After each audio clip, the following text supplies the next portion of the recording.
Hello all, welcome to easy scots. It's me Haritha. നമ്മൾ പഠിച്ചുകൊണ്ടിരിക്കുന്നത് BEd second സെമസ്റ്ററിലെ assessment പേപ്പറിലെ യൂണിറ്റ് 3 ആണ്, tools and techniques for classroom assessment. കഴിഞ്ഞ ക്ലാസ്സിൽ നമ്മൾ ടെക്നിക്സ് ആയിരുന്നു ഡിസ്കസ് ചെയ്തുകൊണ്ടിരുന്നത്. എല്ലാ ടെക്നിക്സും നമ്മൾ പഠിച്ചു അല്ലേ? ഏതൊക്കെയായിരുന്നു ഓർമ്മയുണ്ടോ? Self reporting, observation, case study, sociometry, projective techniques, testing, ഇതൊക്കെയായിരുന്നു നമ്മൾ പഠിച്ച ക്ലാസ് റൂം അസസ്മെൻറ്റ് നടത്താൻ വേണ്ടി നമ്മൾ യൂസ് ചെയ്യുന്ന ടെക്നിക്സ് എന്ന് പറയുന്നത്. ഫസ്റ്റത്തെ ആ ടോപ്പിക്കാണ് നമ്മൾ കവർ ചെയ്തുകൊണ്ടിരിക്കുന്നത്, tools and techniques for classroom assessment. അതിൽ ഒബ്സർവേഷൻ, സെൽഫ് റിപ്പോർട്ടിംഗ്, ടെസ്റ്റിംഗ് ഇതൊക്കെ നമ്മൾ പഠിച്ചു കഴിഞ്ഞു. ഇനി നമുക്ക് പഠിക്കാനുള്ളത് tools four class room assessment ആണ്. ടൂൾസ് എന്താണെന്ന് നമ്മൾ പറഞ്ഞല്ലേ? എന്തായിരുന്നു ടൂൾസ്? ടൂൾസ് എന്ന് പറയുന്നത് ഒരു ഇൻസ്ട്രുമെൻ്റ് ആണ് for collecting evidence of students achievement. ഏതൊക്കെയായിരുന്നു മെയിൻ ടൂൾസ് എന്ന് പറഞ്ഞിരുന്നു? Achievement test, cumulative record, anecdotal record, check list, rating scale, questionnaire. ഇതൊക്കെയാണ് നമ്മൾ മെയിനായിട്ട് ഒരു ക്ലാസ് റൂമിൽ അസസ്മെൻറ്റ് നടത്താൻ വേണ്ടി യൂസ് ചെയ്യുന്ന ടൂൾസ് എന്ന് പറയുന്നത്. സോ ഇനി നമുക്ക് ഓരോന്ന് ഡീറ്റെയിൽ ആയി പഠിക്കാം. അതിനു മുമ്പ് കഴിഞ്ഞ ക്ലാസ്സിൽ ഡിസ്കസ് ചെയ്ത കാര്യങ്ങളൊക്കെ നമുക്ക് ഒന്നുകൂടി നോക്കാം. ടെക്നിക്സ് എന്താണെന്ന് പറഞ്ഞു കഴിഞ്ഞു. ഏതൊക്കെയാണ് മെയിൻ ടെക്നിക്സ് നമ്മൾ ക്ലാസ് റൂം അസസ്മെൻറ്റ് നടത്താൻ വേണ്ടിയിട്ട് യൂസ് ചെയ്യുന്ന മെയിൻ ടെക്നിക്സ് ഏതൊക്കെയായിരുന്നു എന്ന് പറഞ്ഞു. Observation, self reporting, testing, projective techniques, interview, case study, sociometry, ഇതൊക്കെ നമ്മൾ ഡീറ്റെയിൽ ആയിട്ട് ഡിസ്കസ് ചെയ്തു അല്ലേ? ആദ്യം നമ്മൾ നോക്കിയത് ഒബ്സർവേഷൻ ആയിരുന്നു. അതിൻ്റെ ടൈപ്സ് നമ്മൾ കണ്ടു, 3 ടൈപ്സ് ഉണ്ടെന്ന് പറഞ്ഞു. അതിന് ശേഷം അതിൻ്റെ മെറിറ്റ്സ് പറഞ്ഞു, ഡിമെറിറ്റ്സ് പറഞ്ഞു. അതേപോലെ രണ്ടാമത് പഠിച്ച ടെക്നിക്കായിരുന്നു സെൽഫ് റിപ്പോർട്ടിംഗ്. അതിലും നമ്മൾ 3 തരത്തിലുള്ള സെൽഫ് റിപ്പോർട്ടിംഗ് ടെക്നിക്സ് ഉണ്ടെന്ന് പഠിച്ചു. പിന്നെ നമ്മൾ ക്വസ്റ്റിനെയറും അതേപോലെ ഇൻവെൻറ്ററിയും തമ്മിലുള്ള ഒരു ഡിഫറൻസ് അതിനെ പറ്റിയും കൂടി പഠിച്ചു അല്ലേ? അതിനുശേഷം നമ്മൾ ടെസ്റ്റിംഗ് എന്ന ഒരു ടെക്നിക്കാണ് പഠിച്ചത്. അതിൻ്റെ മെറിറ്റ്സ് പഠിച്ചു, ഡിമെറിറ്റ്സ് പഠിച്ചു. ദെൻ നമ്മൾ പഠിച്ചത് കേസ് സ്റ്റഡിയെ പറ്റിയിട്ടാണ്. എങ്ങനെയാണ് കേസ് സ്റ്റഡി നടത്തുന്നത്, അതിൽ ഇൻക്ലൂഡ് ചെയ്യേണ്ട ഡീറ്റെയിൽസ് എന്തൊക്കെയാണ്, ഇതൊക്കെ നമ്മൾ പഠിച്ചല്ലേ? ഇതൊക്കെ ഒന്ന് ജസ്റ്റ് ഓർക്കുക കേട്ടോ ഞാൻ പറയുമ്പോൾ. ദെൻ സോഷ്യോമെട്രി എങ്ങനെയാണ്, എന്തിനാണ് യൂസ് ചെയ്യുന്നത്, അതുപോലെ എങ്ങനെയാണ് കൺസ്ട്രക്ട് ചെയ്യുന്നത് എന്നൊക്കെ നമ്മൾ പറഞ്ഞതാണ് അല്ലേ? ദെൻ പ്രൊജക്റ്റീവ് ടെക്നിക്സ്, ലാസ്റ്റ് പറഞ്ഞത് പ്രൊജക്റ്റീവ് ടെക്നിക്സ് ആയിരുന്നു. സോ നമ്മൾ ഇനി പഠിക്കാൻ പോകുന്നത് tools four class room assessment ആണ്. ഒരു ക്ലാസ് റൂം സിറ്റുവേഷനിൽ നമ്മൾ കുട്ടികളെ അസസ് ചെയ്യാൻ വേണ്ടിയിട്ട് യൂസ് ചെയ്യുന്ന ടൂൾസ് അതെന്തൊക്കെയാണെന്നാണ് നമ്മളിനി നോക്കുന്നത്. ടൂൾസ്, ആദ്യത്തെ ടൂളാണ് അനക്ഡോട്ടൽ റെക്കോർഡ്. എന്താണ് അനക്ഡോട്ടൽ റെക്കോർഡ്? എന്തെങ്കിലും ഒരു ഐഡിയ ഉണ്ടോ? Anecdotal records R reports of informal teacher observation regarding his pupils. Observation നമ്മൾ പഠിച്ചിരുന്നു അല്ലേ? അതൊരു ടെക്നിക്കാണ്. കുട്ടിയുടെ അറിവില്ലാതെ ടീച്ചർ നടത്തുന്ന ഒരു ഒബ്സർവേഷൻ ആണ് അല്ലേ? അതിൽ ടൈപ്സ് ഒക്കെ നമ്മൾ പഠിച്ചു. അങ്ങനെ വരുമ്പോൾ എന്താണ് അനക്ഡോട്ടൽ റെക്കോർഡ്സ്? കുട്ടികളെ പറ്റിയുള്ള ടീച്ചേഴ്സിൻ്റെ ഒബ്സർവേഷൻ റിപ്പോർട്ടിനെയാണ് നമ്മൾ അനക്ഡോട്ടൽ റെക്കോർഡ്സ് എന്ന് പറയുന്നത്. A teacher will get opportunity to observe certain behaviors of his students during specific occasions that reveal their attitudes or certain personality traits. കുട്ടികളുടെ ചില പേഴ്സണാലിറ്റി ട്രേറ്റ്സ് ഒക്കെ മനസ്സിലാക്കാൻ വേണ്ടിയിട്ട്, അല്ലെങ്കിൽ ഒരു കാര്യത്തോട് അവരെങ്ങനെയാണ് റിയാക്ട് ചെയ്യുന്നത്, അല്ലെങ്കിൽ ഒരു പെർട്ടിക്കുലർ സിറ്റുവേഷനിൽ അവരെങ്ങനെയാണ് ബിഹേവ് ചെയ്യുന്നത്, ഇതൊക്കെ മനസ്സിലാക്കാൻ വേണ്ടിയിട്ട് ഒബ്സർവ് ചെയ്തിട്ട് ടീച്ചേഴ്സ് ഉണ്ടാക്കുന്ന ആ റിപ്പോർട്ട്സ് ആണ് anecdotal records. This may be either in the classroom or outside. ഒന്നില്ലെങ്കിൽ അത് ക്ലാസ് റൂം സിറ്റുവേഷനിലായിരിക്കാം, അല്ലെങ്കിൽ അത് ഔട്ട്സൈഡ് ദ ക്ലാസ് റൂം ആവാം. ഇതിന് എക്സാമ്പിളായിട്ട് പറയുകയാണെങ്കിൽ, സ്റ്റുഡൻസ് അവൻ്റെ ഫ്രണ്ട്സിനൊരു ഡിഫിക്കൽട്ടി എന്തെങ്കിലും വരികയാണെങ്കിൽ, അവൻ്റെ ഫ്രണ്ട്സിന് എന്തെങ്കിലും പ്രോബ്ലം വരികയാണെങ്കിൽ അതിനെ എങ്ങനെയാണ് ഫേസ് ചെയ്യുന്നത്, അല്ലെങ്കിൽ അതിനെ എങ്ങനെയാണ് അപ്രോച്ച് ചെയ്യുന്നത്, അതേപോലെ അവനൊരു അപ്രിസിയേഷൻ സ്കൂളിൽ നിന്ന് കിട്ടുകയാണെങ്കിൽ അവൻ എങ്ങനെയാണ് അതിനോട് റെസ്പോണ്ട് ചെയ്യുന്നത്, അതേപോലെ ഒരു എക്സാം ഹാളിൽ ഏതെങ്കിലും ഇല്ലീഗൽ ആക്ടിവിറ്റീസിൽ അവൻ പങ്കെടുക്കുന്നുണ്ടോ, ഇങ്ങനെയുള്ള കാര്യങ്ങളൊക്കെ ടീച്ചേഴ്സ് കീൻ ഒബ്സർവേഷൻ നടത്തിയിട്ട് തയ്യാറാക്കുന്ന ആ റിപ്പോർട്ടാണ് ഈ anecdotal records. These should be record soon after the incident is observed. Teacher observation നടത്തി കഴിഞ്ഞാൽ ഉടനെ തന്നെ ടീച്ചർ അത് റെക്കോർഡ് ചെയ്ത് വെക്കണം. നമ്മൾ നേരത്തെ പറഞ്ഞിരുന്നു, ഒബ്സർവേഷൻ റിപ്പോർട്ട് തയ്യാറാക്കുമ്പോൾ അല്ലെങ്കിൽ ഒബ്സർവേഷൻ റെക്കോർഡ് ചെയ്ത് വെക്കുമ്പോൾ ടീച്ചർ ശ്രദ്ധിക്കേണ്ട കുറച്ച് കാര്യങ്ങളെ പറ്റി പറഞ്ഞിരുന്നു അല്ലേ? എന്തൊക്കെയായിരുന്നു? ആ കിട്ടിയ ഡാറ്റ എന്ന് പറയുന്നത് അക്യുറേറ്റ് ആയിരിക്കണം, വാലിഡ് ആയിരിക്കണം, അതേപോലെ റിലയബിൾ ആയിരിക്കണം.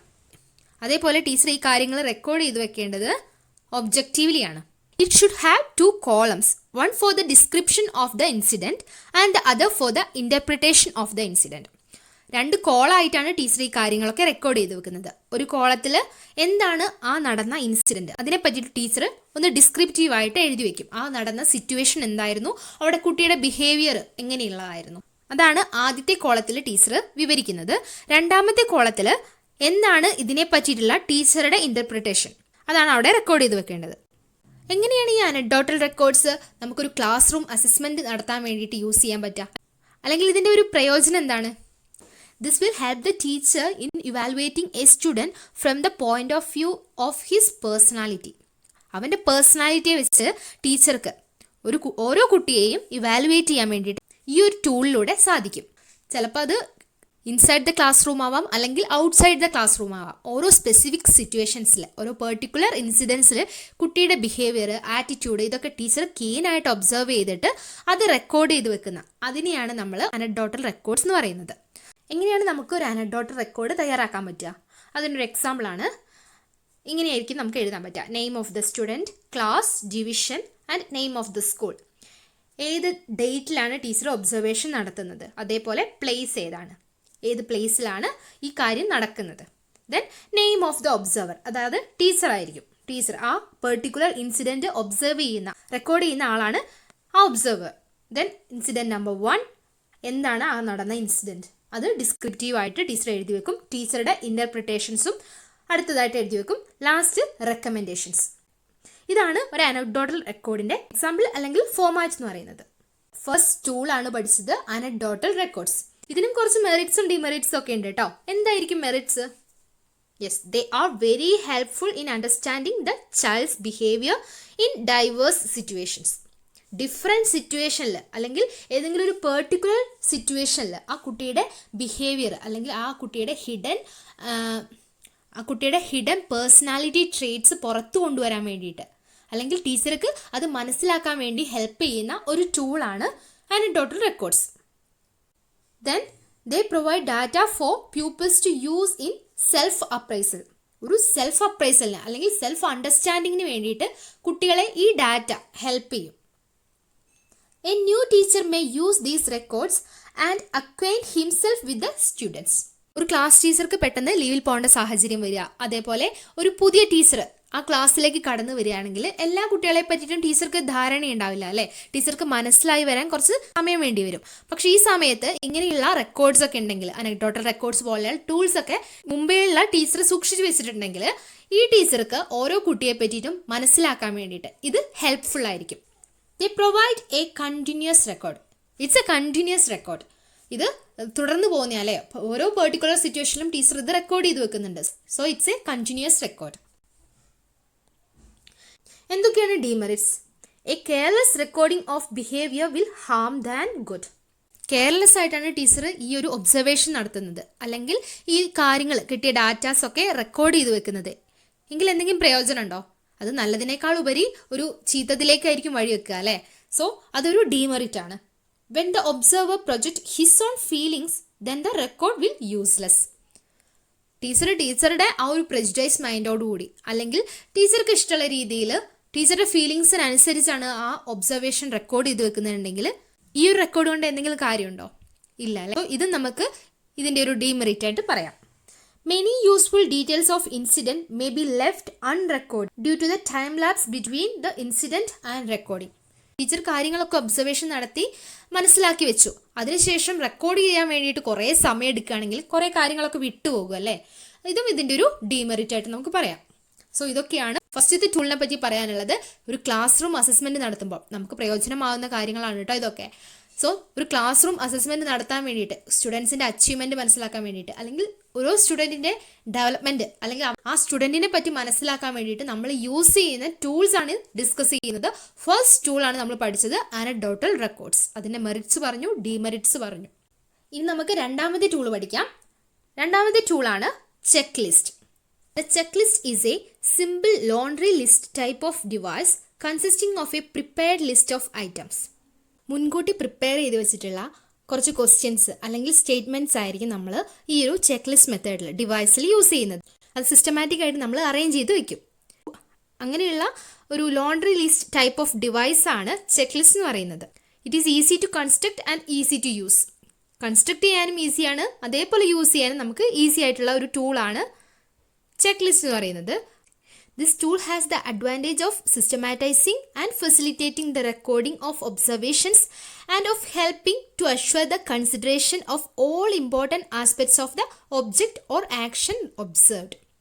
നമുക്ക് ഒബ്സർവ് ചെയ്ത എല്ലാ കാര്യങ്ങളും ഡീറ്റെയിൽ ആയിട്ട് സിസ്റ്റമാറ്റിക് ആയിട്ട് റെക്കോർഡ് ചെയ്ത് വെക്കാനുള്ള ഒരു സാഹചര്യം നമുക്ക് ഈ ഒരു ചെക്ക് ലിസ്റ്റ് മെത്തേഡിൽ അവൈലബിൾ ആണ്.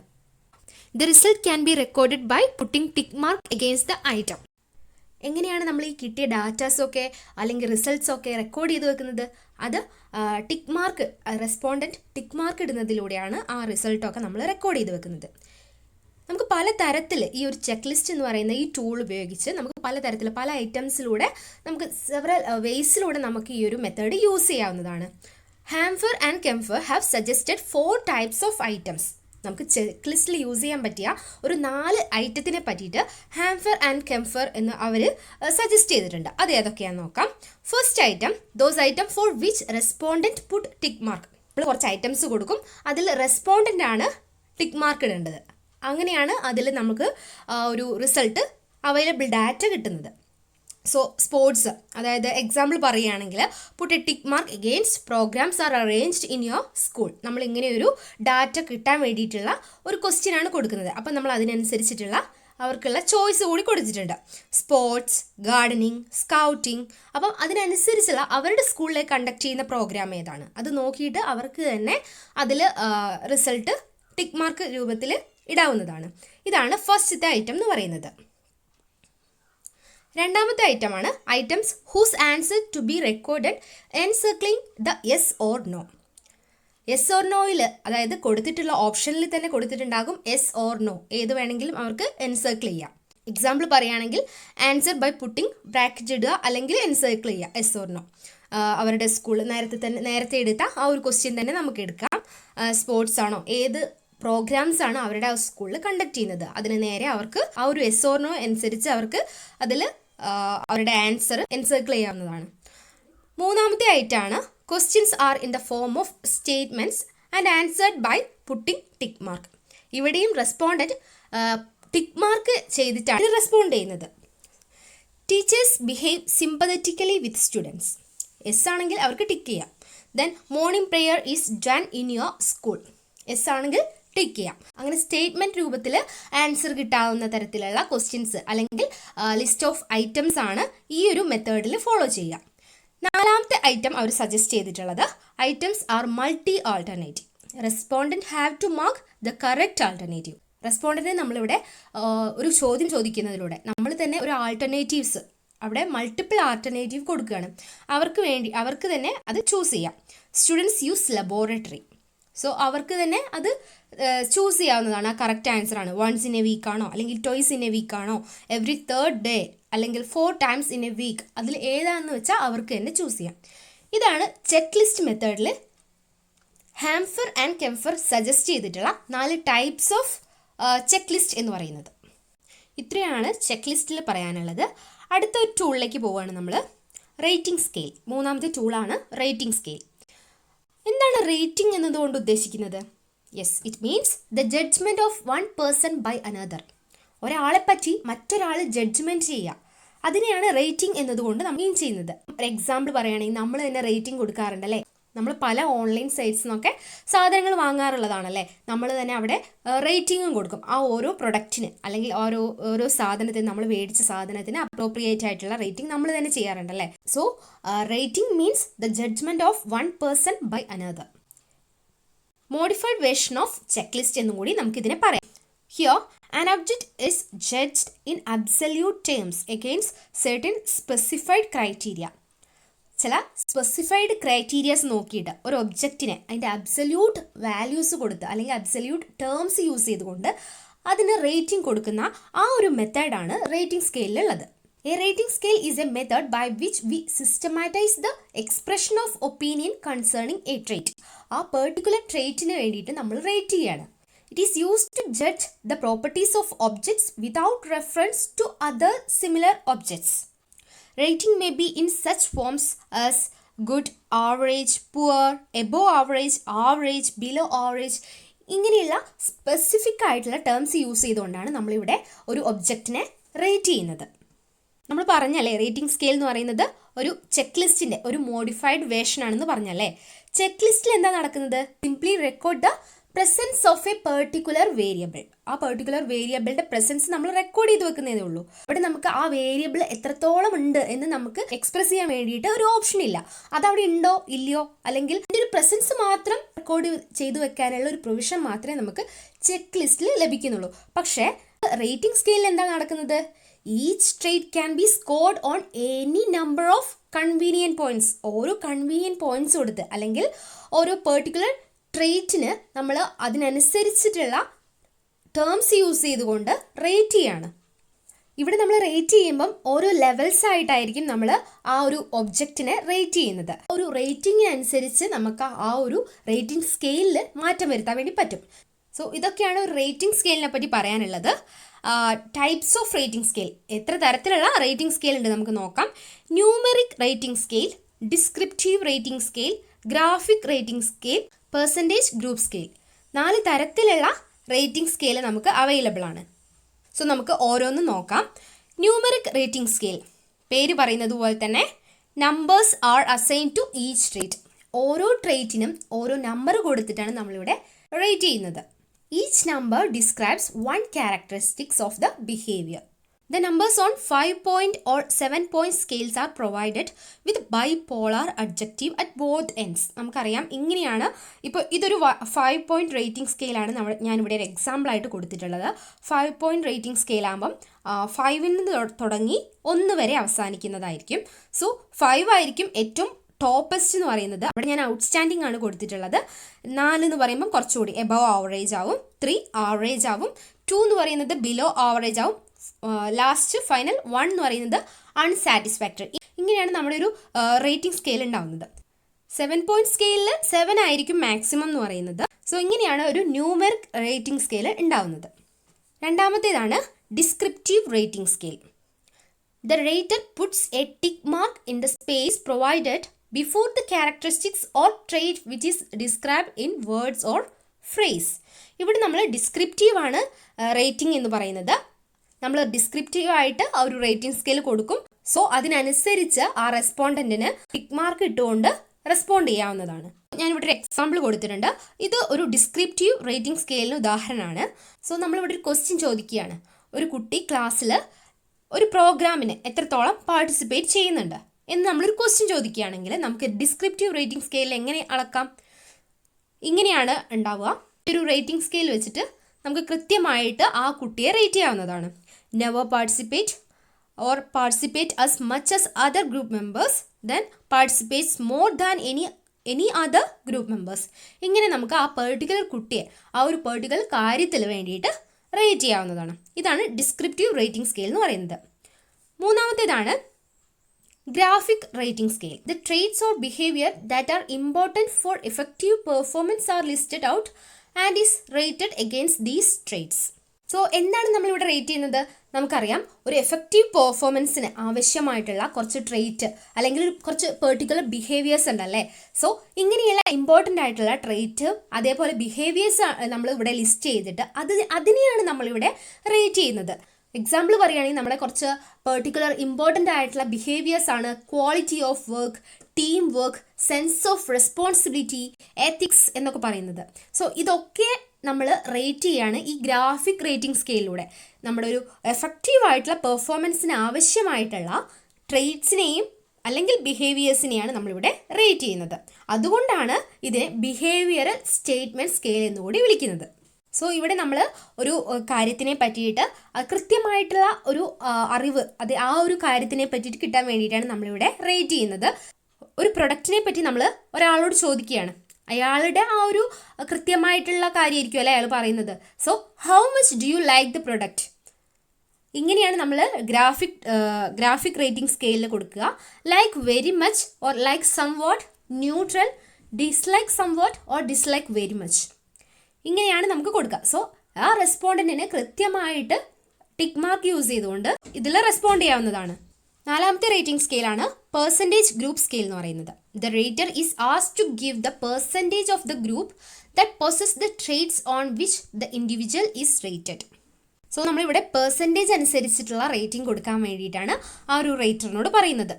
അതുകൊണ്ടാണ് ഇത് പെർസെൻറ്റേജ് ഗ്രൂപ്പ് സ്കെയിൽ എന്ന് പറയുന്നത്. ഒരു ഗ്രൂപ്പിൽ ഓരോ ഇൻഡിവിജ്വലും പൊസസ് ചെയ്യുന്ന ട്രേറ്റിനെ റേറ്റ് ചെയ്യാണ് ഇവിടെ ചെയ്യുന്നത്. സോ ഇത്രയാണ് റേറ്റിംഗ് സ്കെയിൽ എന്ന് പറയുന്നത്. റേറ്റിംഗ് സ്കെയിലിൻ്റെ 4 ടൈപ്പാണ് പറഞ്ഞത്. ഏതൊക്കെയായിരുന്നു? Numeric rating scale, then descriptive rating scale, മൂന്നാമത്തേതായിരുന്നു ഗ്രാഫിക് റേറ്റിംഗ് സ്കെയിൽ, നാലാമത് നമ്മൾ പറഞ്ഞത് പെർസെൻറ്റേജ് ഗ്രൂപ്പ് സ്കെയിലാണ്. സോ ഇതിനും കുറച്ച് ലിമിറ്റേഷൻസ് ഒക്കെ ഉണ്ടാവും അല്ലേ? ലിമിറ്റേഷൻസ് ഉണ്ടാകും, അതേപോലെ അഡ്വാൻറ്റേജസ് ഉണ്ടാകും. എന്തൊക്കെയായിരിക്കും? യെസ്, അഡ്വാൻറ്റേജസ് നമുക്ക് ആദ്യം പറയാം. ഫസ്റ്റത്തെ അഡ്വാൻറ്റേജ് ആണ് specified outcomes or objectives of education can be measured. നമുക്ക് ഒരു എഡ്യൂക്കേഷനിലുള്ള ഒബ്ജക്റ്റീവ്സ്, ആ ഒരു സ്പെസിഫൈഡ് ആയിട്ടുള്ള ഒബ്ജക്റ്റീവ്സ് അല്ലെങ്കിൽ ആ സ്പെസിഫൈഡ് ആയിട്ടുള്ള ഔട്ട്കം എന്താണ്, റിസൾട്ട് എന്താണെന്ന് നമുക്ക് കൃത്യമായിട്ട് റേറ്റ് ചെയ്യാൻ വേണ്ടിയിട്ട് അല്ലെങ്കിൽ മനസ്സിലാക്കാൻ വേണ്ടിയിട്ട് ഈ റേറ്റിംഗ് സ്കെയിൽ എന്ന ടൂൾ ഉപയോഗിച്ച് സാധിക്കും. അതുതന്നെയാണ് ഇതിൻ്റെ ഫസ്റ്റത്തെ ഒരു അഡ്വാൻറ്റേജ് ആയിട്ട് പറയുന്നത്. രണ്ടാമത്തേത് helps the students to rate himself. സ്വയം ആ കുട്ടിക്ക് എത്രത്തോളം കാര്യങ്ങൾ അറിയാം അല്ലെങ്കിൽ ഞാൻ എത്രത്തോളം പഠിച്ചു എന്ന് സ്വയം ആ കുട്ടിക്ക് തന്നെ റേറ്റ് ചെയ്യാൻ വേണ്ടിയിട്ട്, അവനെ റേറ്റ് ചെയ്യാൻ വേണ്ടിയിട്ട് ഈ ഒരു ടൂൾ ഉപയോഗിച്ച് സാധിക്കും അല്ലേ? അത് ഇതിൻ്റെ മറ്റൊരു അഡ്വാൻറ്റേജ് ആണ്. Then to find out the needs of the students. കുട്ടികളുടെ ആവശ്യം എന്താണ്, അതിനനുസരിച്ച് ടീച്ചർമാർക്ക് കാര്യങ്ങൾ ചെയ്യാൻ വേണ്ടിയിട്ട് ഈ ഒരു ടൂൾ യൂസ് ചെയ്യാം. ഒരു ക്ലാസ്സിൽ ഈ ടൂൾ യൂസ് ചെയ്തിട്ടുണ്ടെങ്കിൽ ഒരു പെർട്ടിക്കുലർ കാര്യത്തിൽ വേണ്ടിയിട്ട് ഈ ഒരു ടൂൾ യൂസ് ചെയ്താൽ ആ എല്ലാ കുട്ടികളുടെയും ഈച്ച് ഓഫ് ദ സ്റ്റുഡൻറ്റിൻ്റെ റെസ്പോണ്ടൻ്റ് എന്താണെന്ന് നമുക്ക് കൃത്യമായിട്ട് ഈ ഒരു റേറ്റിംഗ് സ്കെയിലൂടെ മനസ്സിലാക്കാൻ വേണ്ടി കഴിയും. Then to supplement other sources of understanding about the child. ആ കുട്ടിയുടെ മറ്റു തരത്തിലുള്ള എല്ലാ കാര്യങ്ങളെ പറ്റിയിട്ടും അറിയാൻ വേണ്ടിയിട്ട് നമുക്കിതിലൂടെ സാധിക്കും. Then provides stimulating effect upon the individuals who are rated. ഇതിൽ പാർട്ടിസിപ്പേറ്റ് ചെയ്തിട്ടുള്ള അല്ലെങ്കിൽ റേറ്റ് ചെയ്തിട്ടുള്ള ഓരോ ഇൻഡിവിജ്വൽസിൻ്റെയും ആ ഒരു സ്റ്റിമുലേറ്റിംഗ് എഫക്റ്റ് നമുക്ക് ഇതിലൂടെ പ്രൊവൈഡ് ചെയ്യാൻ വേണ്ടി പറ്റും. സോ എല്ലാത്തിനും അഡ്വാൻറ്റേജ് മാത്രമല്ല ഡിസഡ്വാൻറ്റേജും അല്ലെങ്കിൽ ലിമിറ്റേഷൻസും ഉണ്ടാകും. നമുക്കിതിൻ്റെ ലിമിറ്റേഷൻസ് എന്തൊക്കെയാണെന്ന് നോക്കാം. സോ ഫസ്റ്റത്തെ ലിമിറ്റേഷൻ ആണ് പേഴ്സണൽ ബയാസ് എന്ന് പറയുന്നത്. There is a general tendency among the raters to rate individuals at approximately the same position on the scale. ചിലപ്പോൾ നമുക്കറിയാമല്ലേ, നമ്മൾ തന്നെ പലതവണ ചെയ്തിട്ടുണ്ടാകാം. ഒരു റേറ്റിംഗ് സ്കെയിലിൽ റേറ്റ് ചെയ്യുമ്പം ചിലപ്പോൾ എല്ലാവർക്കും അല്ലെങ്കിൽ എല്ലാ കാര്യത്തിലും നമ്മൾ ഗുഡ് കൊടുക്കും.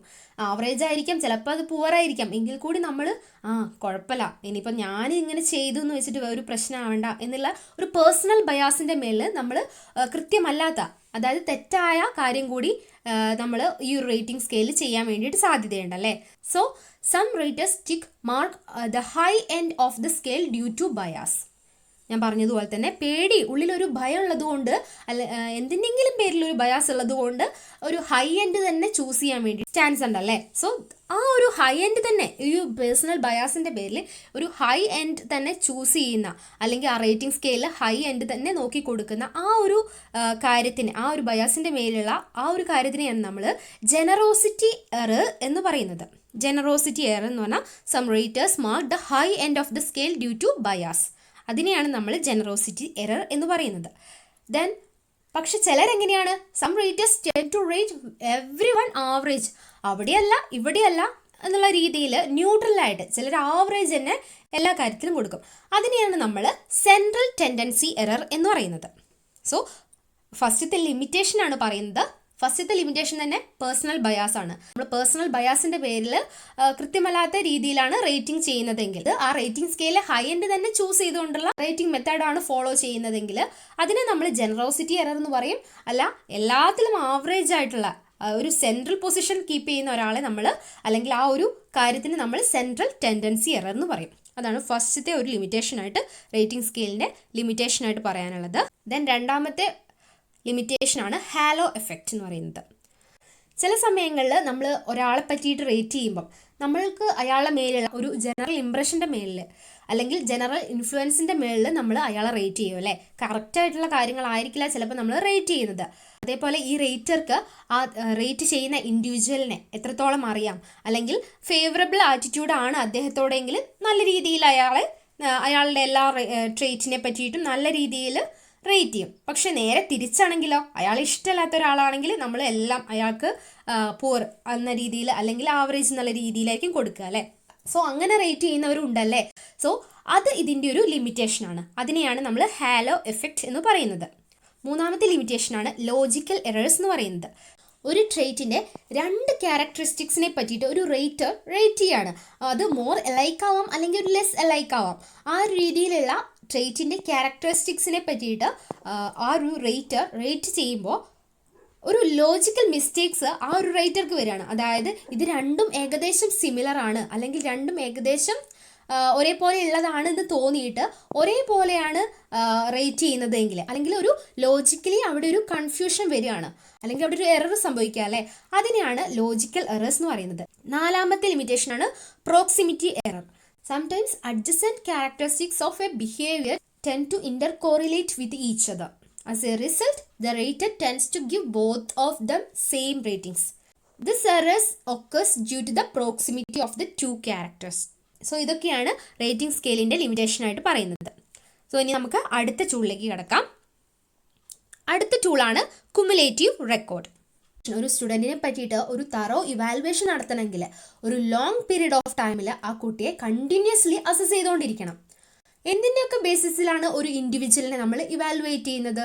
യെസ്, നമുക്ക് ഒരു ഓൾ റൗണ്ട് ഡെവലപ്മെൻറ്റിൻ്റെ ബേസിസിൽ എന്തൊക്കെയാകാം? ഫിസിക്കൽ ആകാം, ഇൻ്റലക്ച്വൽ ആകാം, മോറലി, സോഷ്യലി, എല്ലാ തരത്തിലും നമ്മൾ ആ കുട്ടിയെ continuously four a long period of ടൈമിലേക്ക് അസസ് ചെയ്തുകൊണ്ടിരിക്കുകയാണ്.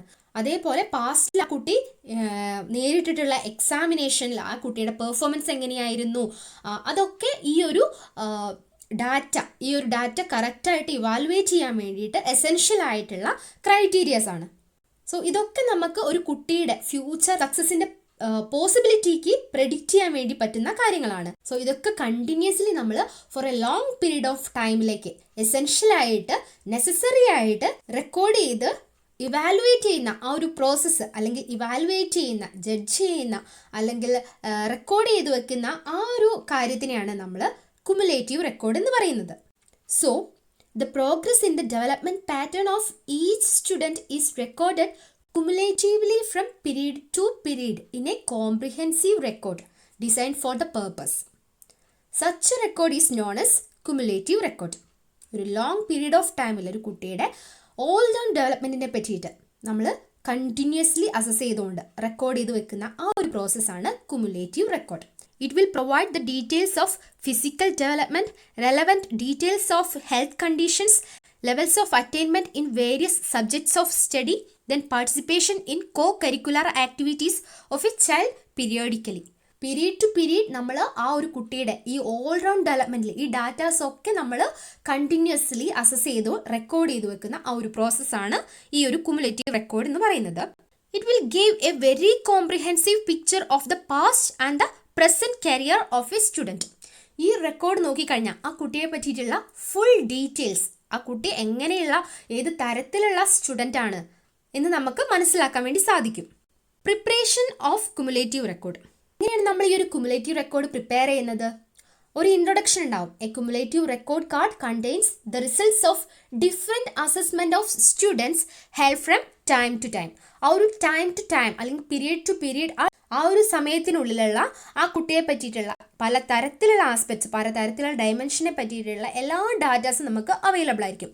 Generally it covers 3 consecutive years and contains information on all aspects of the life of the child: physical, mental, moral, social and psychological.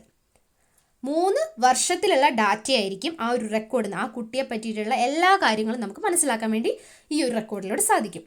ഇനി നമ്മൾ എന്തൊക്കെ ടൈപ്പ് ഓഫ് ഇൻഫർമേഷൻ ആണ് ഈ ഒരു cumulative റെക്കോർഡിൽ ഉൾപ്പെടുത്തുക നോക്കണ്ടേ, അല്ലെങ്കിൽ ഇൻക്ലൂഡ് ചെയ്യാൻ നോക്കണ്ടേ?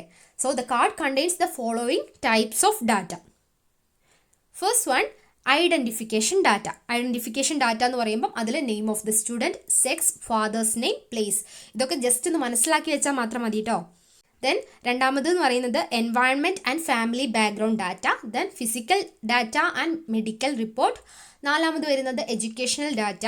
Then co curricular data, vocational data, psychological data and personality traits, supplementary information, then teachers remarks. ആ കുട്ടിയെ പറ്റിയിട്ടുള്ള എല്ലാ കാര്യങ്ങളും നമുക്ക് ഈ ഒരു കുമുലേറ്റീവ് റെക്കോർഡിൽ നിന്ന് ലഭിക്കും. സോ ഇത്രയും മനസ്സിലാക്കിയാൽ മതി. കുമുലേറ്റീവ് റെക്കോർഡ് എന്ന് പറയുന്നത് ഒരു പീരീഡ് ഓഫ് ടൈമിൽ അല്ലെങ്കിൽ പീരീഡ് ടു പീരീഡിൽ ഒരു കുട്ടിയെ പറ്റി, ആ കുട്ടിയെ കണ്ടിന്യൂലി ഓൾ റൗണ്ട് ഡെവലപ്മെൻറ്റിൽ ആ കുട്ടിയെ അസസ് ചെയ്യുന്ന, ആ ഒരു ഇവാലുവേറ്റ് ചെയ്യുന്ന ഒരു പ്രോസസ്സ്, ആ ഒരു ഇവാലുവേറ്റ് ചെയ്ത് റെക്കോർഡ് ചെയ്ത് വെക്കുന്നതിനെയാണ് നമ്മൾ കുമുലേറ്റീവ് റെക്കോർഡ് എന്ന് പറയുന്നത്. അത്രയേ ഉള്ളൂ. ഇനി നമുക്ക് അടുത്ത ടൂളിലേക്ക് പോകാം. അടുത്ത ടൂളാണ് questionnaire. It's a flexible tool for gathering quantitative and qualitative information. നമുക്ക് ക്വാണ്ടിറ്റേറ്റീവ് ആയിട്ടുള്ളതും ക്വാളിറ്റേറ്റീവ് ആയിട്ടുള്ള ഇൻഫർമേഷൻ കിട്ടാൻ വേണ്ടിയിട്ട് നമ്മൾ ഫ്ലെക്സിബിൾ ആയിട്ടുള്ള ഒരു ടൂളാണ് ക്വസ്റ്റിനെയർ എന്ന് നമുക്ക് സിമ്പിളായിട്ട് പറയാം. It is possible to cover various aspects of broad problem or several problems themselves through the questionnaire. ഒരു ക്വസ്റ്റിനെയറിലൂടെ നമുക്ക് ഒരു ബ്രോഡ് പ്രോബ്ലത്തിന് അല്ലെങ്കിൽ സെവറൽ പ്രോബ്ലംസിനെ പറ്റിയിട്ട് ഡീറ്റെയിൽ ആയിട്ട് എല്ലാ ആസ്പെക്ട്സിലും നമുക്ക് കവർ ചെയ്യാൻ വേണ്ടിയിട്ട് ഈ ഒരു ക്വസ്റ്റിനെയർ എന്ന ടൂൾ യൂസ് ചെയ്യാം. It ensures uniformity in the approach to the problem, in the manner of administration and collecting of responses. എല്ലാ കാര്യത്തിലും, അതായത് ഈ ഒരു പ്രോബ്ലത്തിനെ അപ്രോച്ച് ചെയ്യുന്ന ആ ഒരു രീതിയിലായിക്കോട്ടെ, അല്ലെങ്കിൽ ആ ഒരു അഡ്മിനിസ്ട്രേഷൻ്റെ ആ ഒരു മാനർ ആയിക്കോട്ടെ, അല്ലെങ്കിൽ ആ ഒരു റെസ്പോൺസസ് കളക്ട് ചെയ്യുന്ന രീതി ആയിക്കോട്ടെ, ഏതിലും ഒരു യൂണിഫോമിറ്റി കീപ്പ് ചെയ്യാൻ വേണ്ടിയിട്ട് ഈ ഒരു ക്വസ്റ്റിനെയർ എന്ന് പറഞ്ഞാൽ ടൂളിലൂടെ നമുക്ക് സാധിക്കും. അതുകൊണ്ട് തന്നെ കമ്പാരബിലിറ്റി ഓഫ് റെസ്പോൺസസ് എന്ന് പറയുന്നത് ഇവിടെ നമുക്ക് എൻഷുർ ചെയ്യാൻ വേണ്ടിയിട്ട് എളുപ്പമാണ്. നമുക്ക് ഈ ഒരു ക്വസ്റ്റിനെയർ എന്ന ടൂളിൽ കുറേ അഡ്വാൻറ്റേജസ് ഉണ്ട് കേട്ടോ, അതേപോലെ ലിമിറ്റേഷൻസും ഉണ്ട്. Inadequate coverage, misinterpretation of questions and inadequate understanding of the respondents are the major hurdles of the questionnaire. ഇതിന് മേജർ ലിമിറ്റേഷൻസ് എന്ന് പറയുന്നത് എന്താണ്? ഇൻആഡിക്വേറ്റ് കവറേജ്, അതേപോലെ മിസ് ഇൻ്റർപ്രിട്ടേഷൻ ഓഫ് ക്വസ്റ്റ്യൻസ് കറക്റ്റായ രീതിയിലല്ല ഇൻ്റർപ്രറ്റ് ചെയ്യുന്നത് എങ്കിൽ നമുക്ക് കറക്റ്റായിട്ടുള്ള ഡാറ്റയും കിട്ടില്ല അല്ലേ. അതേപോലെ ഇൻആഡിക്വേറ്റ് അണ്ടർസ്റ്റാൻഡിങ്, ആ റെസ്പോണ്ടൻറ്റിൻ്റെ കറക്റ്റായിട്ടുള്ള ഒരു ഡാറ്റ നമുക്ക് മനസ്സിലാക്കാൻ പറ്റാതെ വരിക, അതും ഇതിൻ്റെ ഒരു ലിമിറ്റേഷനായിട്ട് നമുക്ക് പറയാം. Then administration of questionnaire itself has its own difficulty. ക്വസ്റ്റിനെയറിൻ്റെ പ്രിപ്പറേഷനും അഡ്മിനിസ്ട്രേഷനും വളരെ ഇമ്പോർട്ടൻ്റ് ആയ കാര്യമാണ് കേട്ടോ. അത് കറക്റ്റായിട്ട് കെയർ ചെയ്തുകൊണ്ട് വേണം നമ്മൾ ചെയ്യാൻ വേണ്ടിയിട്ട്. ഒരു ക്വസ്റ്റിനെയറിന് ജനറലി 2 പാർട്ടാണ് ഉണ്ടാവുക. ഫസ്റ്റ് പാർട്ട് എന്ന് പറയുന്നത് ജനറൽ ഇൻഫർമേഷൻ അബൌട്ട് ദ സ്റ്റുഡൻറ്റിനെ പറ്റിയിട്ടുള്ള ജനറൽ ഇൻഫർമേഷൻ ആയിരിക്കും. ഒരു ക്വസ്റ്റിനെയർ കൺസ്ട്രക്ട് ചെയ്യുന്നതിനുള്ള പേർപ്പസ് എന്താ അത് നോക്കിയിട്ടായിരിക്കും ആ ഒരു ജനറൽ ഇൻഫർമേഷൻ എന്ന് പറയുന്നത്. രണ്ടാമത്തെ പാർട്ട് എന്ന് പറയുന്നത് കൺസിസ്റ്റ് ഓഫ് ക്വസ്റ്റ്യൻസ് ആണ്. Nature of questions in A questionnaire can be of 3 types. 3 തരത്തിലുള്ള ക്വസ്റ്റ്യൻസ് നമുക്ക് ഒരു ക്വസ്റ്റിനെയർ പ്രതീക്ഷിക്കാം. ഫസ്റ്റ് എന്ന് പറയുന്നത് ഓപ്പൺ എൻഡഡ് ക്വസ്റ്റിനെയർ ആണ്. So here the questions to which the students answer in his own words are called open ended questionnaire. നമുക്ക് open ആയിട്ട് നമുക്ക് നമ്മുടെ തന്നെ വ്യൂസ് അവിടെ പറയാൻ വേണ്ടി സാധിക്കും. എക്സാമ്പിൾ പറയുകയാണെങ്കിൽ, why did you choose to do your BEd degree in this college? എന്തുകൊണ്ടാണ് നിങ്ങൾ BEd ഡിഗ്രി ഈ കോളേജ് ചൂസ് ചെയ്തത്? അത് നമുക്ക് നമ്മുടെ ഇഷ്ടമാണല്ലേ, നമുക്ക് നമ്മളുടെ രീതിയിൽ ആൻസർ പറയാം. സോ അത് ഓപ്പൺ എൻഡഡ് ക്വസ്റ്റിനെയർ ആണ്. സോ അങ്ങനെയുള്ള ക്വസ്റ്റ്യൻസ് ആണ് ഓപ്പൺ എൻഡഡ് ക്വസ്റ്റിനെയർ എന്ന് പറയുന്നത്. ദെൻ രണ്ടാമത് വരുന്നതാണ് ക്ലോസ് എൻഡഡ് ക്വസ്റ്റിനെയർ എന്ന് പറയുന്നത്. ഇവിടെ ക്വസ്റ്റ്യൻസ് എന്ന് പറയുന്നത് ക്ലോസ്ഡ് ടൈപ്പ് ആയിരിക്കും. അതായത് ആൻസർ ഒന്നില്ലെങ്കിൽ നമുക്ക് യെസ് ആയിരിക്കും ആൻസർ, അല്ലെങ്കിൽ നോ ആയിരിക്കും, അല്ലെങ്കിൽ അൺഡിസൈഡഡ് ആയിരിക്കും. The respondent gives A tick mark against his response. അതാണ് ക്ലോസ് എൻഡഡ് ക്വസ്റ്റിനെയർ എന്ന് പറയുന്നത്. ചിലപ്പം 2 കൂടി മിക്സ് ചെയ്തിട്ട് ഓപ്പൺ എൻഡഡും ക്ലോസ് എൻഡഡുമായിട്ടുള്ള ക്വസ്റ്റ്യൻസും പ്രതീക്ഷിക്കാം. അതാണ് മൂന്നാമത്തെ ഒരു ടൈപ്പായിട്ട് പറയുന്നത് കേട്ടോ. ഇത്രയുള്ള അപ്പം ക്വസ്റ്റിനെയർ 5 ടൂൾ ഇപ്പം നമ്മൾ പഠിച്ചു കഴിഞ്ഞു കേട്ടോ.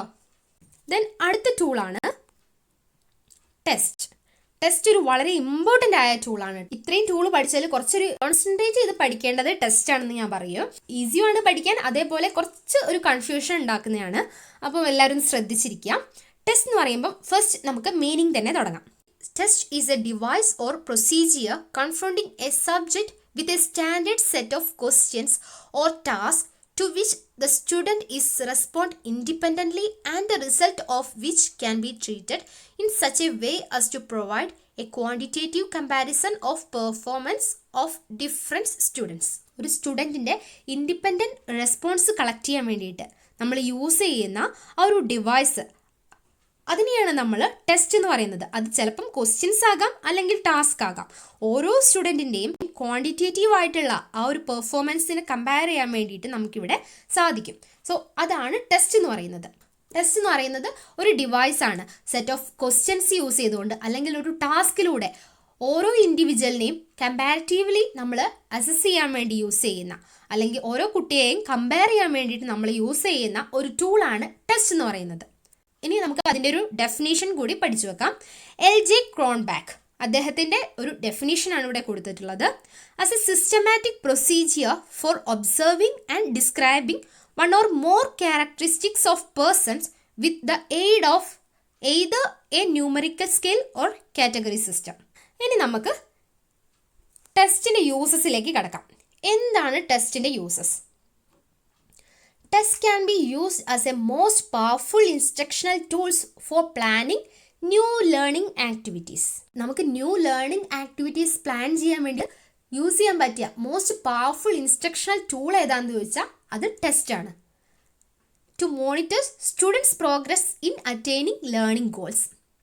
നമ്മൾ വിചാരിച്ച് വെച്ചിട്ടുള്ള കുറച്ച് ഒബ്ജക്റ്റീവ്സ് ഉണ്ടാവില്ലേ? നമ്മൾ ഓരോ ടോപ്പിക്ക് കുട്ടികളെ പഠിപ്പിക്കുമ്പോഴും ആ ടോപ്പിക്ക് പഠിച്ചാൽ ആ കുട്ടി എത്തേണ്ട അല്ലെങ്കിൽ ആ കുട്ടി അച്ചീവ് ചെയ്യേണ്ട കുറച്ച് ഗോൾസ് ഉണ്ടാവുമല്ലേ? സോ ആ ലേണിംഗ് ഗോൾസ് കുട്ടി അച്ചീവ് ചെയ്തോ അല്ലെങ്കിൽ കുട്ടിക്ക് അതിൽ എത്രമാത്രം പ്രോഗ്രസ് ഉണ്ടെന്ന് അറിയാൻ വേണ്ടിയിട്ട് നമുക്ക് യൂസ് ചെയ്യാൻ പറ്റിയ ഒരു ടൂളാണ് ടെസ്റ്റ് എന്ന് പറയുന്നത്. To provide recognition and rewards for success in learning and teaching. ലേണിങ്ങിലും അതേപോലെ ടീച്ചിങ്ങിലും കുട്ടിയുടെ റിവാർഡ്സ് അല്ലെങ്കിൽ റെക്കഗ്നീഷൻ എന്താണെന്ന് മനസ്സിലാക്കാൻ വേണ്ടി നമുക്ക് ഈ ഒരു ടെസ്റ്റിലൂടെ പറ്റും. Then to motivate and direct effect to learn. ലേണിങ്ങിൽ കുട്ടിയെ മോട്ടിവേറ്റ് ചെയ്യാൻ അല്ലെങ്കിൽ ഡയറക്റ്റ് ചെയ്യാൻ വേണ്ടി പറ്റിയ ഏറ്റവും നല്ലൊരു ടൂളാണ് ടെസ്റ്റ് എന്ന് പറയുന്നത്. അടുത്തതാണ് ദേ ആർ ഒബ്ജക്റ്റീവ് ടൈപ്പ് ആയിരിക്കാം. സോ ടെസ്റ്റ് എന്ന് പറയുന്നത് ഒബ്ജക്റ്റീവ് ടൈപ്പാണ്. അതേപോലെ ദേ ആർ ഹാൻഡി, നമുക്ക് സിമ്പിളായിട്ട് ഹാൻഡിൽ ചെയ്യാൻ വേണ്ടി പറ്റിയ ടൂളാണ് ടെസ്റ്റ് എന്ന് പറയുന്നത്. They are economical and less time consuming. അടുത്തത് they provide significant means of comparing individual. കിട്ടിയ ഡാറ്റയിലൂടെ ഓരോ ഇൻഡിവിജ്വൽസിനെയും അല്ലെങ്കിൽ ഓരോ സ്റ്റുഡൻസിനെയും കമ്പയർ ചെയ്യാൻ വേണ്ടിയിട്ട് സാധിക്കും. ഇതൊക്കെയാണ് ഈ ടെസ്റ്റിൻ്റെ യൂസസ് എന്ന് പറയുന്നത്. ഇനി നമുക്ക് ടൈപ്സ് ഓഫ് ടെസ്റ്റ്, ഏതൊക്കെയാണ് ടൈപ്സ് ഓഫ് ടെസ്റ്റ് നോക്കാം. ഈ ടൈപ്സ് ഓഫ് ടെസ്റ്റ് എന്ന് പറയുന്നത് നിങ്ങൾക്ക് മനസ്സിലാവാൻ വേണ്ടിയിട്ട് ഞാൻ പെട്ടെന്ന് മനസ്സിലാക്കാൻ വേണ്ടിയിട്ട് ഞാനൊരു ടേബിളായിട്ട് കൊടുത്തിട്ടുണ്ട് കേട്ടോ. സോ നമ്മൾ ഈ ടെസ്റ്റിനെ ഓരോ ബേസിസിലാണ് നമ്മളിവിടെ തരം തിരിച്ചിട്ടുള്ളത്. ഈ type of test based on responses, അങ്ങനെ വേണം നിങ്ങൾ പഠിക്കാനായിട്ടോ. Type of test based on responses, then based on administrative conditions, then based on time, based on medium used, then type of test based on items, then type of test based on standardization procedure, then type of test based on scoring reference scheme, last type of test based on purpose. അങ്ങനെ 8 തരത്തിലാണ് നമ്മളെ ടെസ്റ്റിനെ ഓരോ കാര്യങ്ങളിൽ base ചെയ്തിട്ട് നമ്മൾ ടെസ്റ്റിനെ divide ചെയ്തിട്ടുണ്ട് അല്ലെങ്കിൽ ടൈപ്പായിട്ട് തിരിച്ചിട്ടുണ്ട്. അത് 8 തരത്തിലാണ്, 8 കാര്യങ്ങളെ ബേസ് ചെയ്തിട്ടാണ് നമ്മളെ ടൈപ്പ് ഓഫ് ടെസ്റ്റ് എന്ന് പറയുന്നത്. അത് ആദ്യം മനസ്സിലാക്കി വെക്കുക. ടൈപ്പ് ഓഫ് ടെസ്റ്റ് എന്ന് പറഞ്ഞാൽ നമ്മൾ വേർതിരിച്ചിട്ടുള്ളത് ബേസ്ഡ് ഓൺ ഈ 8 കാര്യങ്ങളെ ബേസ് ചെയ്തുകൊണ്ടാണ്. നിങ്ങൾക്ക് മനസ്സിലാവാൻ പറ്റിയ ഏറ്റവും സിമ്പിളായിട്ടുള്ള വേയിലൂടെ ആട്ടോ പറയുന്നത്. ഒന്ന് ജസ്റ്റ് ഒരു മൈൻഡ് ഇവിടെ കൊടുത്തിട്ട് വേണം പഠിക്കാൻ. First one, type of test based on responses. അത് തന്നെ നമുക്ക് ആദ്യം നോക്കാം. റെസ്പോൺസസിനെ ബേസ് ചെയ്തുകൊണ്ട് എത്ര തരത്തിൽ നമുക്ക് ടെസ്റ്റ് കണ്ടക്ട് ചെയ്യാം അല്ലെങ്കിൽ എത്ര തരത്തിലുള്ള ടെസ്റ്റ് ഉണ്ട്. സോ ഇവിടെ നമുക്ക് 4 തരത്തിലാണ് റെസ്പോൺസസിനെ ബേസ് ചെയ്തിട്ട് ടെസ്റ്റ് ഉള്ളത്. അത് ഏതൊക്കെയാണ് അതാദ്യം പറയാം. Performance test, maximum performance test, habitual performance test, then paper pencil test. അങ്ങനെ 4 തരത്തിൽ നമ്മൾ റെസ്പോൺസസ് എന്താണ്? നമുക്ക് ഇങ്ങോട്ട് കിട്ടുന്ന റെസ്പോൺസ്, ആ റെസ്പോൺസിനെ ബേസ് ചെയ്തുകൊണ്ടാണ് നമ്മളിവിടെ ടെസ്റ്റ് നടത്തുന്നത് കേട്ടോ. So first one, performance test. എന്താണ് പെർഫോമൻസ് ടെസ്റ്റ്? ഇവിടെ നമ്മുടെ എക്സാമിന് അല്ലെങ്കിൽ സ്റ്റുഡൻറ്റ് ഒരു ടാസ്ക് ആണ് പെർഫോം ചെയ്യേണ്ടത്. Instead of answering questions answer ചെയ്യുന്നത് അല്ല, ഇവിടെ ഒരു ടാസ്ക് പെർഫോം ചെയ്യുന്നതാണ് നമ്മുടെ ടാസ്ക് എന്ന് പറയുന്നത് അല്ലെങ്കിൽ ടെസ്റ്റ് എന്ന് പറയുന്നത്. ദീസ് ടാസ്ക് ഇൻക്ലൂഡ് എന്തൊക്കെ ആകാം? പ്ലേസിങ് ബെഗ്സ് ഓൺ ബോർഡ് റാപ്പിഡ്ലി, അതായത് ഒരു ബോർഡിൽ പെട്ടെന്ന് തന്നെ റാപ്പിഡായിട്ട് സ്പീഡിൽ ഓരോ ബെഗ്സ് പ്ലേസ് ചെയ്യുന്നതാകാം. അല്ലെങ്കിൽ assembling a puzzle, placing pictures in correct segments. നമ്മൾ കണ്ടിട്ടുണ്ടല്ലേ അങ്ങനത്തെ ടാസ്ക്, ഗെയിംസ് ഒക്കെ കണ്ടിട്ടുണ്ടല്ലേ. Draw a man test, draw a bicycle test, Seguin ഇൻഫോം ബോർഡ്, ഇതൊക്കെ അതിൻ്റെ ഒരു എക്സാമ്പിൾസ് ആണ് കേട്ടോ, പെർഫോമൻസ് ടെസ്റ്റിൻ്റെ എക്സാമ്പിൾ ആണ്. So on the basis of responses നമുക്ക് കണ്ടക്ട് ചെയ്യാൻ പറ്റിയിട്ടുള്ള 4 ടെസ്റ്റാണ് പറയുന്നത്. ഫസ്റ്റത്തെ ടെസ്റ്റാണ് പെർഫോമൻസ് ടെസ്റ്റ്, കുട്ടിയുടെ പെർഫോമിനെ ബേസ് ചെയ്തിട്ടുള്ള ഓരോ ടാസ്ക് കുട്ടി എങ്ങനെ പെർഫോം ചെയ്യുന്നു അതിനനുസരിച്ച് ആ കുട്ടിയുടെ റെസ്പോൺസിനനുസരിച്ചിട്ടാണ് നമ്മളിവിടെ ഫസ്റ്റത്തെ ടെസ്റ്റ് കണ്ടക്ട് ചെയ്യുന്നത്. രണ്ടാമത്തെ ടെസ്റ്റാണ് മാക്സിമം പെർഫോമൻസ് ടെസ്റ്റ്. എന്താണ് maximum performance test? In maximum performance test, the students are called upon to demonstrate their best in the cognitive as well as psychomotor areas. ആ കുട്ടിയുടെ ഏറ്റവും ബെസ്റ്റ് കോഗ്നിറ്റീവ് ലെവൽ ആയിക്കോട്ടെ അല്ലെങ്കിൽ psychomotor ഏരിയാസിലായിക്കോട്ടെ ആ കുട്ടിയുടെ best അവിടെ perform ചെയ്യാന്നുള്ളതാണ് ഈ മാക്സിമം പെർഫോമൻസ് ടെസ്റ്റ് കൊണ്ട് ഉദ്ദേശിച്ചിട്ടുള്ളത്. ഈ ഒരു ടെസ്റ്റിൻ്റെ നേച്ചർ എന്തൊക്കെയാണ്? അത് ഇൻ്റലിജൻസ് ടെസ്റ്റ് ആകാം, അല്ലെങ്കിൽ അച്ചീവ്മെൻറ്റ് ടെസ്റ്റ് ആകാം, അല്ലെങ്കിൽ ആപ്റ്റിറ്റ്യൂഡ് ടെസ്റ്റ് ആകാം. ഇങ്ങനെ ഓരോ തരത്തിലുള്ള ടെസ്റ്റ് കൊണ്ട് ആ കുട്ടിയുടെ മാക്സിമം, ആ കുട്ടി ബെസ്റ്റായിട്ട് പെർഫോം ചെയ്യാം. അതാണ് മാക്സിമം പെർഫോമൻസ് ടെസ്റ്റ് കൊണ്ട് ഉദ്ദേശിച്ചിട്ടുള്ളത്. ഇത് നിങ്ങൾ ജസ്റ്റ് ഒന്ന് മനസ്സിലാക്കി വെച്ചാൽ മാത്രം. ടെസ്റ്റ് എന്ന് പറയുകയാണെങ്കിൽ ഇത് ഓരോന്നും എഴുതേണ്ട ആവശ്യമൊന്നും വരില്ല കേട്ടോ. ഞാൻ നിങ്ങൾക്ക് മനസ്സിലാവാൻ വേണ്ടി മാത്രം പറയാണ്. ടൈപ്പ് ഓഫ് ടെസ്റ്റ് എന്ന് പറഞ്ഞാൽ ബേസ്ഡ് ഓൺ 8 കാര്യങ്ങളാണ്. ഫസ്റ്റത്തതാണ് ബേസ്ഡ് ഓൺ റെസ്പോൺസ്. ആ റെസ്പോൺസസിൻ്റെ അടിയിൽ 4 എണ്ണം ഉണ്ട്. Performance test, maximum performance test, മൂന്നാമത്തേതാണ് ഹാബിച്വൽ, നാലാമത്തെ പേപ്പർ പെൻസിൽ. അപ്പം പെർഫോമൻസ് എന്താണെന്ന് നമ്മൾ പറഞ്ഞു, മാക്സിമം പെർഫോമൻസ് എന്താണെന്ന് പറഞ്ഞു, ഹാബിച്വൽ പെർഫോമൻസ്, ഹാബിച്വൽ അല്ലെങ്കിൽ ടിപ്പിക്കൽ പെർഫോമൻസ് ടെസ്റ്റ്. അതെന്താണെന്ന് വെച്ചാൽ typical performance tests deal with the affective domain of educational objectives. This test attempt to measure the typical behavior and characteristics of examinees. ആ കുട്ടിയുടെ adjustment test അല്ലെങ്കിൽ interest test, personality test, preference test, ടെമ്പറാമെൻറ്റ് test, value test, ഇതൊക്കെ നമ്മുടെ affective domain അളക്കുന്ന ആ ഒരു test, അതിനെയാണ് habitual performance അല്ലെങ്കിൽ ടിപ്പിക്കൽ പെർഫോമൻസ് ടെസ്റ്റ് എന്ന് പറയുന്നത്. അതാണ് മൂന്നാമത്തെ. നാലാമത്തെ ടെസ്റ്റാണ് പേപ്പർ പെൻസിൽ ടെസ്റ്റ്. ഇതൊക്കെ കുട്ടിയിൽ നിന്ന് കിട്ടുന്ന റെസ്പോൺസിനെ ബേസ് ചെയ്തുകൊണ്ട് നടത്തുന്ന ടെസ്റ്റാണ് കേട്ടോ. In paper pencil test students read questions and respond in writing. കുട്ടി ക്വസ്റ്റ്യൻ വായിച്ചിട്ട് എഴുതുന്ന ആ ഒരു മെത്തേഡ്, ഒരു മെത്തേഡാണ് പേപ്പർ പെൻസിൽ ടെസ്റ്റ് കൊണ്ട് ഉദ്ദേശിച്ചിട്ടുള്ളത്. This includes test such as knowledge and abilities test and inventories such as personality and interest inventories. ഇതൊക്കെയാണ് പേപ്പർ പെൻസിൽ ടെസ്റ്റ് കൊണ്ട് ഉദ്ദേശിച്ചിട്ടുള്ളത്. സോ ഈ 4 തരത്തിലുള്ള ടെസ്റ്റാണ് കുട്ടിയുടെ റെസ്പോൺസ് അല്ലെങ്കിൽ എക്സാമിനിയുടെ റെസ്പോൺസ് ബേസ് ചെയ്തുകൊണ്ട് നടത്തുന്ന ടെസ്റ്റ്. സോ ഈ പേപ്പർ പെൻസിൽ ടെസ്റ്റിന് കുറച്ച് അഡ്വാൻറ്റേജസ് ഉണ്ട് കേട്ടോ. അതെന്തൊക്കെയാണ്? നമുക്ക് ലാർജ് നമ്പർ ഓഫ് ഡിഫറെൻറ്റ് ടോപ്പിക്സിൽ കവർ ചെയ്തുകൊണ്ട് ഈ ടെസ്റ്റ് നടത്താൻ വേണ്ടി പറ്റും അല്ലേ. അതേപോലെ മെനി കാൻഡിഡേറ്റ്സിന് നമുക്ക് അറ്റ് എ ടൈം അസസ് ചെയ്യാൻ വേണ്ടിയിട്ട് പറ്റും. അതേപോലെ ക്വസ്റ്റ്യൻസ് എന്ന് പറയുന്നത് വെരി ഈസി ടു സ്കോർ ആയിരിക്കും. അതേപോലെ the test are easily portable and can be used in any setting. ഏത് സെറ്റിങ്ങിലും നമുക്ക് ഈസിലി ആയിട്ട് യൂസ് ചെയ്യാൻ പറ്റിയ ടെസ്റ്റ് ആയിരിക്കും പേപ്പർ പെൻസിൽ ടെസ്റ്റ് എന്ന് പറയുന്നത്. അതേപോലെ it is manual in nature, no need of electricity or batteries. അങ്ങനെ കുറേ അഡ്വാൻറ്റേജ് നമ്മുടെ ഈ പേപ്പർ പെൻസിൽ ടെസ്റ്റിനുണ്ട് കേട്ടോ. അതുകൊണ്ട് തന്നെയാണ് നമ്മൾ ഈ ഒരു പേപ്പർ പെൻസിൽ ടെസ്റ്റ് എപ്പോഴും യൂസ് ചെയ്യുന്നത് അല്ലേ. അതിന് അതേപോലെ ഡിസഡ്വാൻറ്റേജ് ഉണ്ട്. എന്തൊക്കെയാണ് പേപ്പർ പെൻസിൽ ടെസ്റ്റിൻ്റെ ഡിസഡ്വാൻറ്റേജ് ആയി പറയാൻ പറ്റുക? It is time consuming. Yes, time consuming ആണല്ലേ. Then it takes time to evaluate. അതേപോലെ ഇവാലുവേഷനും ടൈം എടുക്കുന്നുണ്ട്. There is high chances of malpractices. നമുക്കറിയാം കുട്ടി കള്ളത്തരം കാണിക്കാനൊക്കെ മാൽ പ്രാക്ടീസസ് നടത്താനുള്ള ചാൻസ് കൂടുതലാണ്. There is possible human error in the grading system. അതേപോലെ ഇവാലുവേഷൻ നടക്കുന്ന സമയത്ത് ഗ്രേഡിംഗ് സിസ്റ്റത്തിൽ എറർ വരാനുള്ള ചാൻസും കൂടുതലാണ്. ഇതൊക്കെയാണ് നമ്മുടെ പേപ്പർ പെൻസിൽ ടെസ്റ്റിൻ്റെ അഡ്വാൻറ്റേജസും അതേപോലെ ഡിസഡ്വാൻറ്റേജസും. ഇതാണ് ഫസ്റ്റത്തെ ടൈപ്സ് എന്ന് പറയുന്നത്, ടൈപ്സ് ബേസ്ഡ് ഓൺ റെസ്പോൺസസ്. രണ്ടാമത്തെ ടൈപ്പാണ് types based on administrative conditions. എന്തൊക്കെയാണ്? ഇവിടെ നമ്മൾ 4 തരത്തിലുള്ള ടെസ്റ്റ് കണ്ടക്ട് ചെയ്യുന്നത്. Individual test, group test, oral test, അതേപോലെ റിട്ടൺ ടെസ്റ്റ്. ഈ 4 ടെസ്റ്റുകളാണ് നമ്മൾ അഡ്മിനിസ്ട്രേറ്റീവ് കണ്ടീഷൻസ് അതിനെ ബേസ് ചെയ്തുകൊണ്ട് നടത്താറുള്ളത്. ഫസ്റ്റത്തെയാണ് ഇൻഡിവിജ്വൽ ടെസ്റ്റ്. ഒരു സമയത്ത് ഒരാളെ മാത്രം ടെസ്റ്റ് ചെയ്യുന്നത്, അതിനെയാണ് നമ്മൾ ഇൻഡിവിജ്വൽ ടെസ്റ്റ് എന്ന് പറയുന്നത്. It is generally administrate by counsellors and psychologist. മിക്കവാറും കൗൺസിലേഴ്സോ അല്ലെങ്കിൽ സൈക്കോളജിസ്റ്റോ ആയിരിക്കാം ഈ ഒരു ടെസ്റ്റ് കണ്ടക്ട് ചെയ്യുന്നത്. ഇത് നമ്മൾ ടീച്ചേഴ്സ് കണ്ടക്ട് ചെയ്യുന്നതല്ല കേട്ടോ. ഇൻഡിവിജ്വൽ ടെസ്റ്റ് എന്ന് പറയുന്നത് സൈക്കോളജിസ്റ്റോ അല്ലെങ്കിൽ കൗൺസിലേഴ്സോ ഒക്കെ നടത്താറുള്ള ആ ഒരു ടെസ്റ്റാണ്. എക്സാമ്പിൾ പറയുകയാണെങ്കിൽ performance test, pass along test, cube construction test, ഇതൊക്കെ ഒരു ഇൻഡിവിജ്വൽ ടെസ്റ്റിന് എക്സാമ്പിൾസ് ആണ്. രണ്ടാമത്തേതാണ് group test. A group test is administered to several persons at a time. ഒരു ഗ്രൂപ്പ് ഓഫ് സ്റ്റുഡൻസിന് ഒരുമിച്ച് നടത്തുന്ന ആ ഒരു ടെസ്റ്റാണ് ഗ്രൂപ്പ് ടെസ്റ്റ് എന്ന് പറയുന്നത്. അതുകൊണ്ട് തന്നെ അഡ്മിനിസ്ട്രേഷൻ എന്ന് പറയുന്നത് ലെസ് കോംപ്ലിക്കേറ്റഡ് ആണ്. സോ ഇവിടെ കുട്ടികൾക്ക് ഒരേ ടൈമിൽ അറ്റ് എ ടൈമിൽ കുറേ പേർക്ക് ഒരുമിച്ച് നടത്തുന്ന ആ ഒരു എക്സാമാണ് ഗ്രൂപ്പ് ടെസ്റ്റ്. ഇതൊക്കെ അഡ്മിനിസ്ട്രേഷൻ നോക്കിയിട്ടാണ് കേട്ടോ. സോ നമുക്കിവിടെ അഡ്മിനിസ്ട്രേഷൻ ഈസി ആയിരിക്കും. മൂന്നാമത്തെ ടെസ്റ്റാണ് oral test. The test in which students respond to the questions of examiner in spoken form. ഇവിടെ സംസാരിച്ചുകൊണ്ടാണ് കുട്ടിക്ക് ആൻസർ ചെയ്യാൻ പറ്റുക. So the student has to answer the questions in such a way as to demonstrate sufficient knowledge of the subject to pass the exam.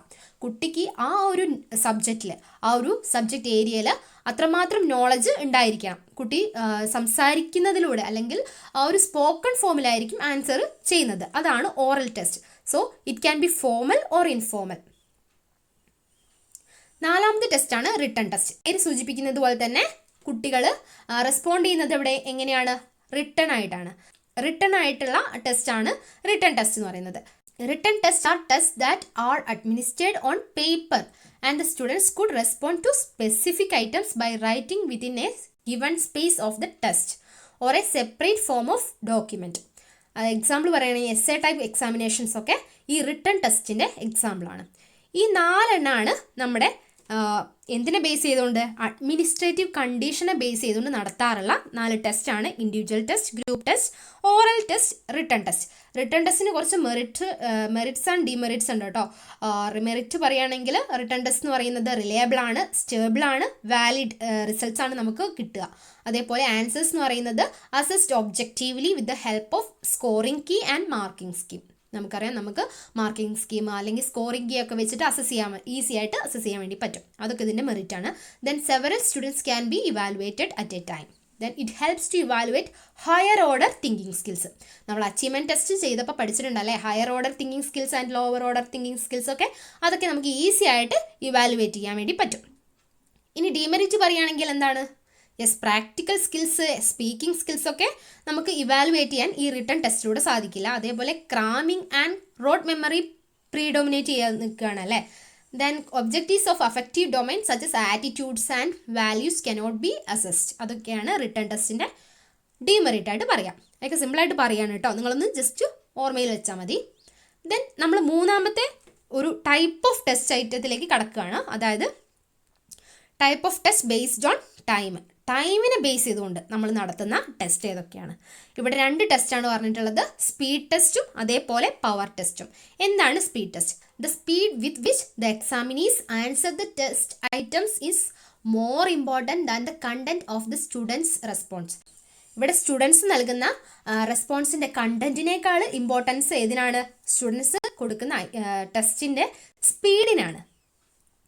ആ സ്പീഡാണ് ഇവിടെ important ആയിട്ട് കരുതുന്നത്. അതായത് ആ കുട്ടി എത്ര സ്പീഡിൽ അല്ലെങ്കിൽ എത്ര വേഗത്തിലാണ് ആ ആൻസർ കൊടുത്തിട്ടുള്ളത്. In this test few students are expected to answer incorrectly while considering the nature of the items. The speed test is limited in time and relatively easy in difficult nature of items. So example പറയുകയാണെങ്കിൽ clerical speed and accuracy test in the differential aptitude test. നമ്മൾ ക്ലർക്കിൻ്റെ എക്സാംസിനൊക്കെ പറയാറുണ്ടല്ലേ, 35 word per minute എന്ന് പറയാറുണ്ടല്ലേ. ഒരു മിനിറ്റിൽ 35 words അടിക്കുക.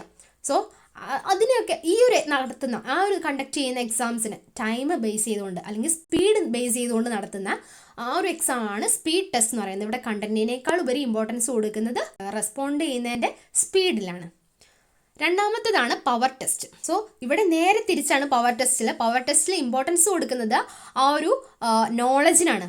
ആ ഒരു നോളജ് അസസ് ചെയ്യുന്നതിനാണ് ഇവിടെ ഇമ്പോർട്ടൻസ് കൊടുക്കുന്നത്. അതേപോലെ മനസ്സിലാക്കുന്നതിലും ലെസ് ഇമ്പോർട്ടൻ്റ് ആണ് സ്പീഡിനുള്ളത്. This test are generous in time and relatively hard in difficulty. So ഇതിൻ്റെ എക്സാമ്പിളാണ് ഇൻ്റലിജൻസ് ടെസ്റ്റ്, അച്ചീവ്മെൻറ്റ് ടെസ്റ്റ് എന്നൊക്കെ പറയുന്നത്.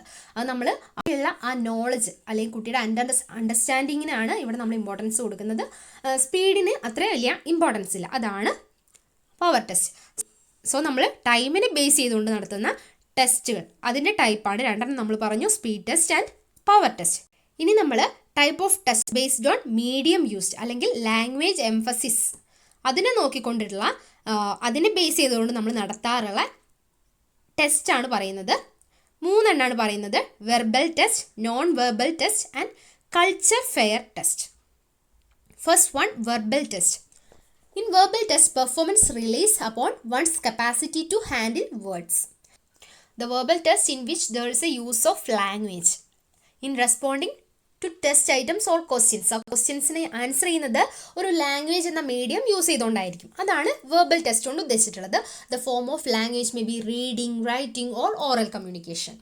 ദെൻ നോൺ വെർബൽ ടെസ്റ്റ്, അതാണ് അടുത്തത്. നോൺ വെർബൽ ടെസ്റ്റ് എന്ന് പറയുമ്പോൾ ഈ non verbal test verbal competency is not necessary for or assessed by test. Test assess ചെയ്യാൻ വേണ്ടിയിട്ട് നമ്മളിവിടെ ഒരു വെർബൽ ആയിട്ടുള്ള ഒരു ലാംഗ്വേജ് പ്രിഫർ ചെയ്യുന്നില്ല. The role of language is de-emphasized in testing and they make extensive use of pictures to measure vocabulary, reasoning and other skills. ഇവിടെ നമുക്ക് language use ചെയ്യുന്നില്ല, അതിന് പകരമായിട്ട് നമ്മൾ യൂസ് ചെയ്യുന്നത് എന്തൊക്കെയായിരിക്കും? പിക്ചർ, അതേപോലെ റീസണിങ്, അതർ സ്കിൽസ് ഒക്കെയാണ് നമ്മളിവിടെ ഓരോ കാര്യങ്ങൾ മെഷർ ചെയ്യാൻ വേണ്ടിയിട്ട് യൂസ് ചെയ്യുന്നത് നോൺ വെർബൽ ടെസ്റ്റിൽ. ഇത് മോർ എക്സ്പെൻസീവ് ആണ്. വെർബൽ ടെസ്റ്റ് ആകുമ്പം ലെസ് എക്സ്പെൻസീവ് ആണ്. അടുത്തത് കൾച്ചർ ഫെയർ ടെസ്റ്റ്. എന്താണ് കൾച്ചർ ഫെയർ ടെസ്റ്റ് കൊണ്ട് ഉദ്ദേശിച്ചിട്ടുള്ളത്? These test are language free. ഇതും ലാംഗ്വേജ് ഫ്രീ ആണ്. They also attempt to eliminate skills and feelings that vary from one culture to another. അതാണ് culture fair test. ഇതാണ് based on medium used. ഇത് 4ാമത്തെ types ആണ് കേട്ടോ.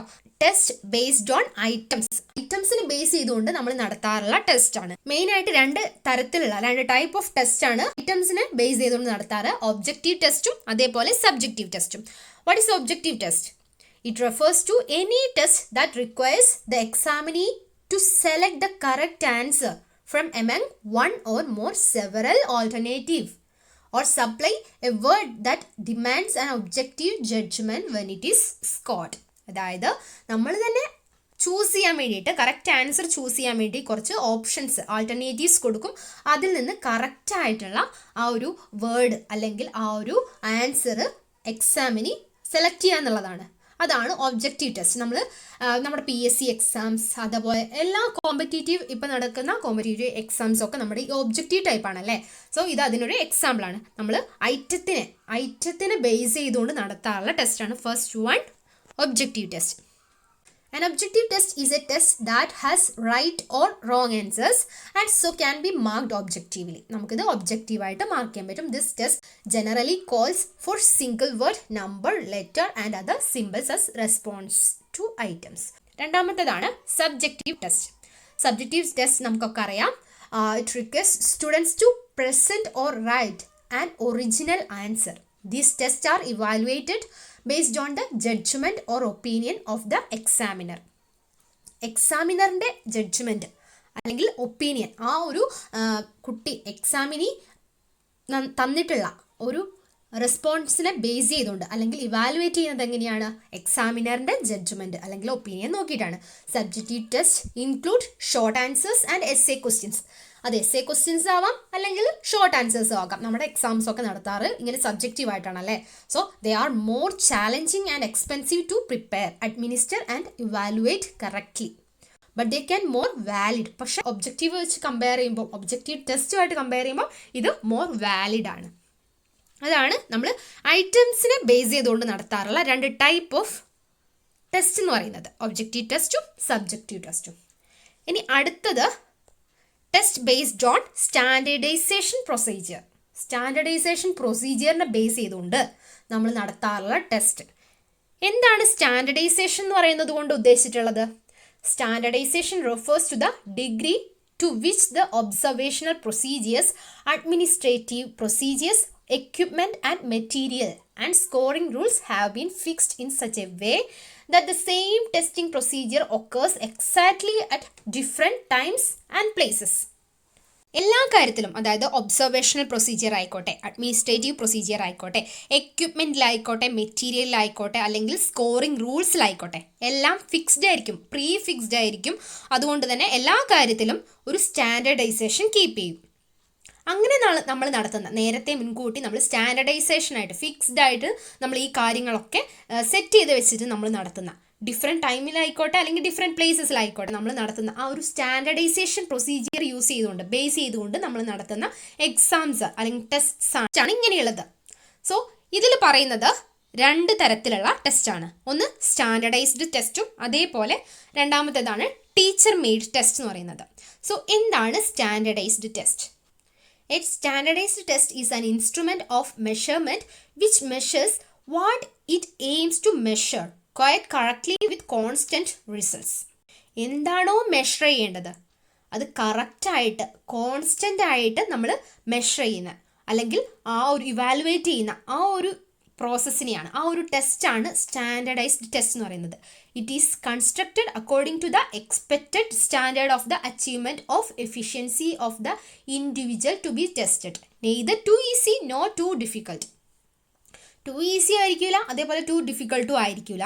അതായത് ഒരു ഇൻഡിവിജ്വലിന് കിട്ടാനുള്ള അയാളുടെ അച്ചീവ്മെൻറ്റിൻ്റെ എഫിഷ്യൻസി നോക്കാൻ വേണ്ടിയിട്ട് ഒരു സ്റ്റാൻഡേർഡ് കീപ്പ് ചെയ്തുകൊണ്ട് നമ്മൾ നടത്തുന്ന ആ ഒരു എക്സാമാണ് സ്റ്റാൻഡർഡൈസ്ഡ് ടെസ്റ്റ് എന്നുകൊണ്ട് ഉദ്ദേശിച്ചിട്ടുള്ളത്. It has standard norms and therefore its results give us a true assessment of the individual tested. ആ ഇൻഡിവിജ്വലിൻ്റെ അയാളുടെ റെസ്പോൺസിനെ ബേസ് ചെയ്തുകൊണ്ട് കൃത്യമായിട്ടുള്ള കാര്യങ്ങൾ മെഷർ ചെയ്യാൻ വേണ്ടിയിട്ട് നമുക്ക് ഈ ഒരു ടെസ്റ്റിലൂടെ സ്റ്റാൻഡർഡൈസ്ഡ് ടെസ്റ്റിലൂടെ സാധിക്കും.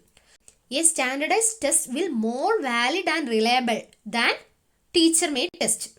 ഒരു ടീച്ചർ മെയ്ഡ് ടെസ്റ്റ് ഏതൊരു ടീച്ചർ മെയ്ഡ് ടെസ്റ്റിനേക്കാളും ഏറ്റവും വാലിഡ് ആയിട്ടുള്ളതും റിലയബിളും ആയിട്ടുള്ളത് സ്റ്റാൻഡർഡൈസ്ഡ് ടെസ്റ്റ് ആണ്. എന്താണ്? Because its construction will involve much expertise. The teacher made test are not so carefully and scientifically prepared. Standardised test എന്ന് പറയുന്നത് നല്ല ക്ലിയർ ആയിട്ട് നല്ല കെയർഫുള്ളായിട്ട് മെയ്ഡ് ചെയ്തിട്ടുള്ള ടെസ്റ്റുകളാണ്. പക്ഷേ ടീച്ചർ മെയ്ഡ് ടെസ്റ്റ് എന്ന് പറയുന്നത് അത്രത്തോളം കെയർഫുൾ ആയിട്ടോ അല്ലെങ്കിൽ സയൻറ്റിഫിക്കലി ആയിട്ട് പ്രിപ്പയർ ചെയ്യുന്ന ഒന്നല്ല. So standardised test is more valid and reliable than any teacher made test. Standardised test can be used by a head master to compare the achievement of the pupils of his school with that of pupils of other school.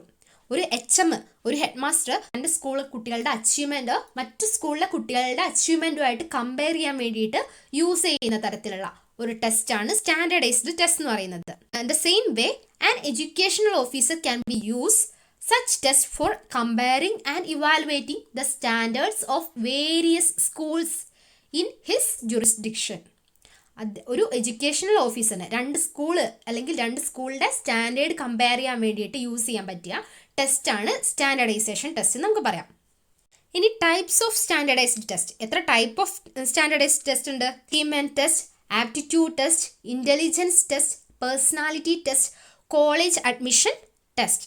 ഇത്രയും ഈ 5 തരത്തിലുള്ള standardised test ഉണ്ട്. Achievement test നമുക്കറിയാം. It helps to measure of what the student have learned and after a period of instruction. ഒരു period of instruction കഴിഞ്ഞാൽ ആ കുട്ടി എത്രത്തോളം അച്ചീവ് ചെയ്തിട്ടുണ്ട് എന്ന് നമുക്ക് മനസ്സിലാക്കാൻ മെഷർ ചെയ്യാൻ വേണ്ടിയിട്ടുള്ള ഒരു ടെസ്റ്റാണ് അച്ചീവ്മെൻറ്റ് ടെസ്റ്റ്. ഇനി aptitude test. These test predict a student's ability to do well in a particular domain. ഒരു പെർട്ടിക്കുലർ ഡൊമൈനിൽ ആ കുട്ടിക്ക് ആ ഒരു സ്റ്റുഡൻറ്റിൻ്റെ എബിലിറ്റി പ്രെഡിക്റ്റ് ചെയ്യാൻ വേണ്ടി നമുക്ക് യൂസ് ചെയ്യാൻ പറ്റിയ ടെസ്റ്റാണ് ആപ്റ്റിറ്റ്യൂഡ് ടെസ്റ്റ്. അടുത്തത് intelligence test. These tests are use to assess a person's cognitive ability.